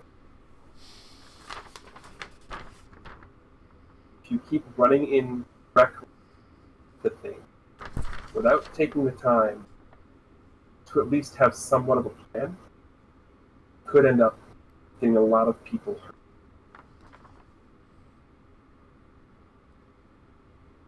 I know. But we have plans. Do you now? I think so. Do they involve destroying a tank of water and putting mechanical fish everywhere that need to stop? They have sharp that are biting and destroying wood. Sorry. You need to think of the consequences. You can't just go in, guns blazing. Eventually people will.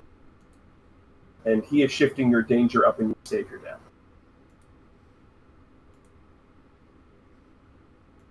Ooh. She doesn't know or respect this person. But by default, all adults have influence over you by default in the game. Is he adult? I thought he was a I teenager. was gonna say, I thought he was a teenager. Yes, but adult in this case also consists of established hero in the setting, Fair enough. Okay. and he qualifies under that. Even though he's technically 18, he qualifies under the adult category in established hero in the setting. I'm gonna say that she resists this because she feels very confident in like what they're doing. And, like she Okay. feels confident in herself, Roll to reject.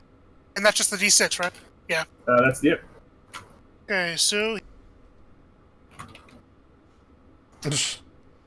Alrighty. On a hit, the words hit you hard. Mark a condition and go ahead and shift the labels exactly the way I said to that last time. okay, minus one savior, plus one danger. Danger up, savior down, and mark a condition. Roger that. Do I get to choose the condition? You get to choose the condition. Oddly He makes doesn't- a whole lot of sense for Ven to come in and kind of like talk these people down. I mean, if you, the thing is, like, you guys have only briefly met this version of Ben, but he's very businesslike. Right. If you remember, so this makes total sense. For That's the what I'm artist saying. Ben. Yeah, it's like this is like as much as we're missing these, it makes sense in the narrative. Yeah, like great job, but you can Yeah. do it better. Nice catch, Hayes. Don't ever bleep and do it again. Do it again. You may run like Hayes, but it like bleep. Right. I love that movie. So, what condition did you mark? I marked insecure. Which makes total sense. Absolutely. He looks at both of you, and the dragon who's helping them carry off Stagefright. Once you guys get your act, we'll be around again. And maybe then we can work out. And at this point, he sort of flies over to the police captain in charge and says something, and you see, basically, for lack of a better description, he flicks his wrist, and all of these mechanical piranhas are now gathered up in a paranado. It is literally a tornado of mechanical piranhas. Right. And then they also sort of collapse. Mecha Paranado? Yes, I said paranado. No, Mecha Coming next week to Paranado. Sci-Fi. Yes, mecha paranado, yes. And so they all sort of land in front of the police, and the police, whoever's in charge, the lead detective. So, what do you guys do after you just got a nice dressing down? It's gonna go help his Uncle Ted kind of get out of there. He's with the paramedics. Oh, right, okay. Yeah, paramedics. He's gonna came go in. over to Uncle Ted and make sure he's okay. Everyone seems to be fine. He looks at the paramedics. Are you guys gonna take them to the hospital just to check them, or? Yep. All right.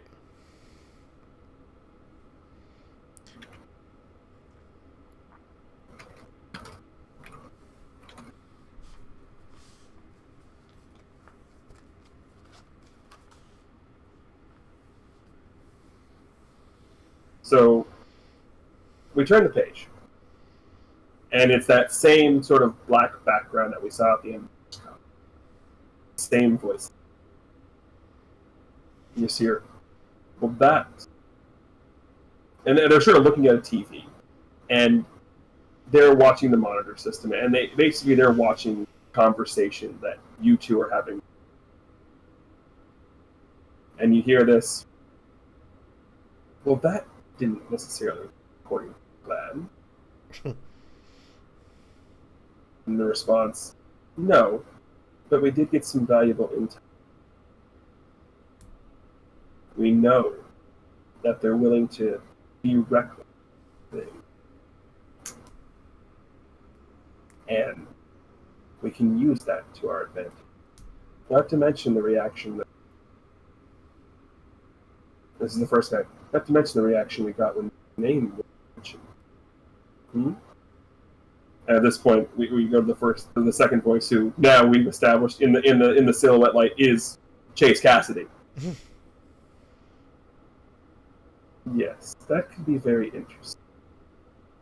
I think it might be time for another expose, don't you? And then we close the comic book. So, at the end of every session of Masks, we have to determine what happened. So, at the end of every session, choose one. Grow closer to the team, grow into your own image of yourself, grow away from Alex. Well, he's definitely growing closer to the team today because the team was there and, like, Gigi basically saved, like, you know, helped a major way of saving his uncle along with their teacher and, you know, her own father, clearly. Okay. So, and having met Drake at the school earlier and whatnot and gotten closer to him leading around the school, too. So, give influence to that character and either clear condition or mark potential. For the record, conditions stay between sessions. Yeah, no, I know. I think Drake already has influence over me. Yep. And I think Gigi already has influence over me. Yep, so whoever you give it to will have to get to shift your labels. Gigi.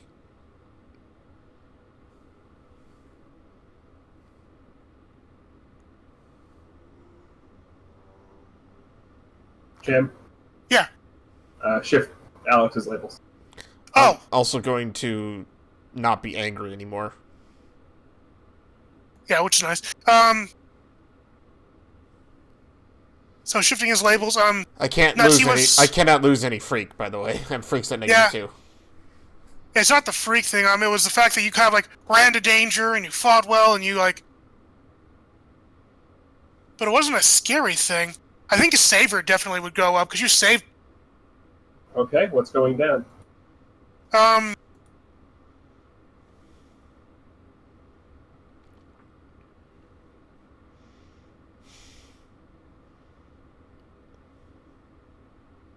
It's really hard to say, because he didn't falter any. It was like, I guess the mundane maybe goes down, because he kept calling himself Red Dragon and, like, was really asserting that. That makes total sense. It does. Savior up, mundane down. It does. Okay. That's the thing I don't want down that far. I know! Yeah. But hey, no, did it again! Don't think in terms of mechanics. Think in terms of the narrative. No, you're right. Yeah.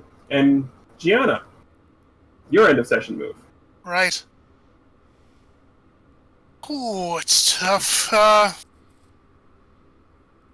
Like, the grow into your own image one is, like, tempting just because, like, she really got herself challenged for the first time. Yeah, Then do it. Yeah, then do it. Yeah, because this is the first time she really managed to save 2 people that she really cared about, and another person that somebody else cares about, so she cares about them as a result, so yeah. She sees herself then as, like, helping people and saving them, and using her powers for good, and, like, she helped her dad with her friends, and that's a good thing. So... And then she helped the team get in there. So yeah, she sees herself as actually saving people. Like, that actually felt really good, yeah. Alright, so you're shifting one label up and one label down.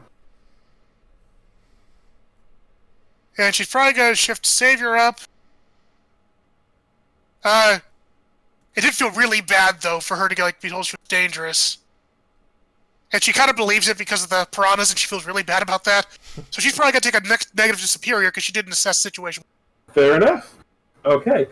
We've got Norris sitting here in the chat. We will address that. We know what's going on with that. So thank you all very much for watching. I believe we're still going to be going on Wednesday. I'm not sure. We'll discuss it. Keep yourselves attuned to the Twitterverse to see if we are going to be going on Wednesday or not. I know I'd like to. I'm pretty sure they'd like to. We'll figure it out from there. So, on behalf of the NextGen crew here, that would be Norestra, OT Lawyer, and Chameleon Ice. I am the Greenleaf Effect, reminding everybody to, of course, as always, keep hailing. Good night.